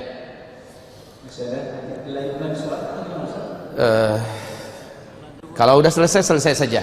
Saya khawatir nanti guru kami Abuya ayahanda kita mungkin ada kegiatan, dan juga Ustaz Arifin yang saya paling inginkan itu Ustaz Arifin menghadiri ini di mana-mana yang patut dikomandokannya. Saya yakin Ustaz Arifin sudah dapat menangkap bagian-bagian apa yang harus dikomandoi dari umat ini di akhir zaman. Nah, ini udah selesai ya. Masih banyak pertanyaannya. Jadi begini saja kaum muslimin, begini saja. Nanti selepas sholat zuhur saya duduk di sana. Silakan yang mau datang bertanya kepada saya, tanyalah sampai jam 1 ya, karena saya akan ada jemputan nanti. Ya, insya Allah saya duduk di sana sampai jam 1. Silakan yang mau bertanya di sana, sudut sana. Ini terakhir. Silakan ada yang bertanya lagi. Wah, remaja. Assalamualaikum Pak Ustaz. Waalaikumsalam. Suaranya suara laki-laki Pak. Saya ingin bertanya, kenapa Dajjal juga disebut sebagai Al-Masih? Isa Al-Masih, Dajjal juga disamakan dengan Nabi Isa. Al-Masih Ad-Dajjal, kenapa? Pembahasan Dajjal nggak hadir kali ya? Yang penting, sebentar. kemarin kan saya tidak bisa ikut. Ya udah. Yang saya bisa tahu orang ini ikut atau tidak pembahasan Dajjal, pertanyaannya di situ. Saya sudah membedah dan menguraikan Al-Masih Dajjal dengan Al-Masih, dua-duanya sama-sama Al-Masih. Al-Masih ini adalah orang yang memiliki kemampuan menghapus. Al-Masih, sang penghapus. Dajjal, dia mampu menghapus keimanan dari dalam dada orang. Iman-iman yang tipis, tanggung-tanggung, maka imannya akan dihapus oleh Dajjal. Dengan trik-triknya, manuver-manuvernya, sihir-sihirnya, dengan magicnya, dan dengan rayuan-rayuan materinya. Orang ini akhirnya murtad dan menyembah Dajjal, menuhankan Dajjal, hapus imannya. Sejak itu kata Rasulullah, sampai dia mati dia akan tetap kafir kepada Allah, dan dia jadi ahli neraka kekal di dalamnya selama-lamanya. Yang kedua, Al-Masih Isa. Isa juga mampu menghapus. Apa yang dihapus oleh Isa? Pertama, Isa menghapus Dajjal dari muka bumi ini. Yang kedua, Isa menghapus segala kezaliman yang ada di muka bumi ini. Yang ketiga, Isa menghapus salib di muka bumi ini, ya. Dan orang-orang Yahudi pun dihabisi oleh Isa alaihissalam bersama dengan Al-Mahdi. Isa mempunyai kemampuan lebih daripada Dajjal dalam masalah kekuatan menghapus. Faham? Kalau antum hafiz Quran, suara antum bagus. Suaranya lantang, nyaring, coba bertekad jadi hafiz Quran. Ya. Baik. Apa itu? Oh, iya. Ini ada pertanyaan dari ibu-ibu. Assalamualaikum Ustadz. Maaf kalau pertanyaannya di luar materi. Waduh. Saya mau tanya, apa doa untuk terhindar dari misionaris? Terima kasih banyak Ustadz. Akhwat. Ya. Agar selamat dari misionaris. Allahumma ya muqallibal qulub tsabbit qalbi ala dinik. Ini yang pertama. Rabbana la tuzigh qulubana ba'da idh hadaitana wa hab lana min ladunka innaka antal wahhab. Ya Allah, jangan engkau biarkan hati kami kembali sesat dan kami bisa disesatkan setelah kami dapat hidayah. Ini doa agar selamat dari apapun upaya penyesatan pada diri kita. Minta tathbit qulub, minta Rabbana la tuzigh qulubana. Saya rasa itu saja dulu. Banyak doanya sebenarnya. Allahumma inni as'alukal afiyah fid dunya wal akhirah. Allahumma inni as'alukal afwa wal afiyah fi dini wa dunyaya wa ahli wa mali. Allahumma astur aurati wa amin rawati. Allahumma hfazni min baini yadayya wa min khalfi wa an yamini wa an shimali wa min fawqi wa a'udzu bi'azamatika an ughtala min tahti. Banyak doa-doanya. Cukup ya? Cukup. Alhamdulillah kaum muslimin yang kami muliakan. Demikian dari kami, dan semoga Allah ampuni. Yang benar hanyalah Allah dan Rasulnya, yang salah adalah diri saya dan syaitan yang terlaknat terkutuk. Allah dan Rasulnya berlepas diri dari segala kelemahan kesalahan yang kami lakukan, dan jika kami diluruskan dan kami sadar kami salah, kami akan luruskan lagi umat yang pernah kami buat mereka memahami sesuatu yang salah. Semoga Allah ampuni kita seluruhnya, dan Allah terima amal ibadah kita sejak dari kita tarawih malam tadi sampai kita zikir bertahajud, sampai kita sahur, kemudian sholat subuh, sampai kita bermajelis ilmu. Luar biasa. Bapak ada dalam pelukan para malaikat. Bapak sekarang ini ada dalam naungan sayap-sayap para malaikat. Dosa-dosa kita berguguran, Pak. Masya Allah. Ibu, dosa-dosa kita berguguran sejak kita duduk di dalam masjid ini i'tikaf, berguguran dosa-dosa kita. Malaikat-malaikat mendoakan kita. Semoga di antara kita ada yang doanya segera Allah kabulkan secepatnya, dan semoga di antara kita yang ditunda doanya oleh Allah bersabar dan tetap berbaik sangka kepada Allah. Sesungguhnya Allah Maha menepati janji. Demikian, mohon maaf, besok kita berjumpa kembali dalam tema yang umum, yakni tentang Al-Mahdi atau tema penguat iman, insyaallah taala. Astaghfirullah, astaghfirullah, astaghfirullah. Subhanakallahumma wa bihamdika asyhadu an la ilaha illa anta astaghfiruka wa atubu ilaik. Wabillahi taufiq wal hidayah. Wassalamu alaikum warahmatullahi wabarakatuh.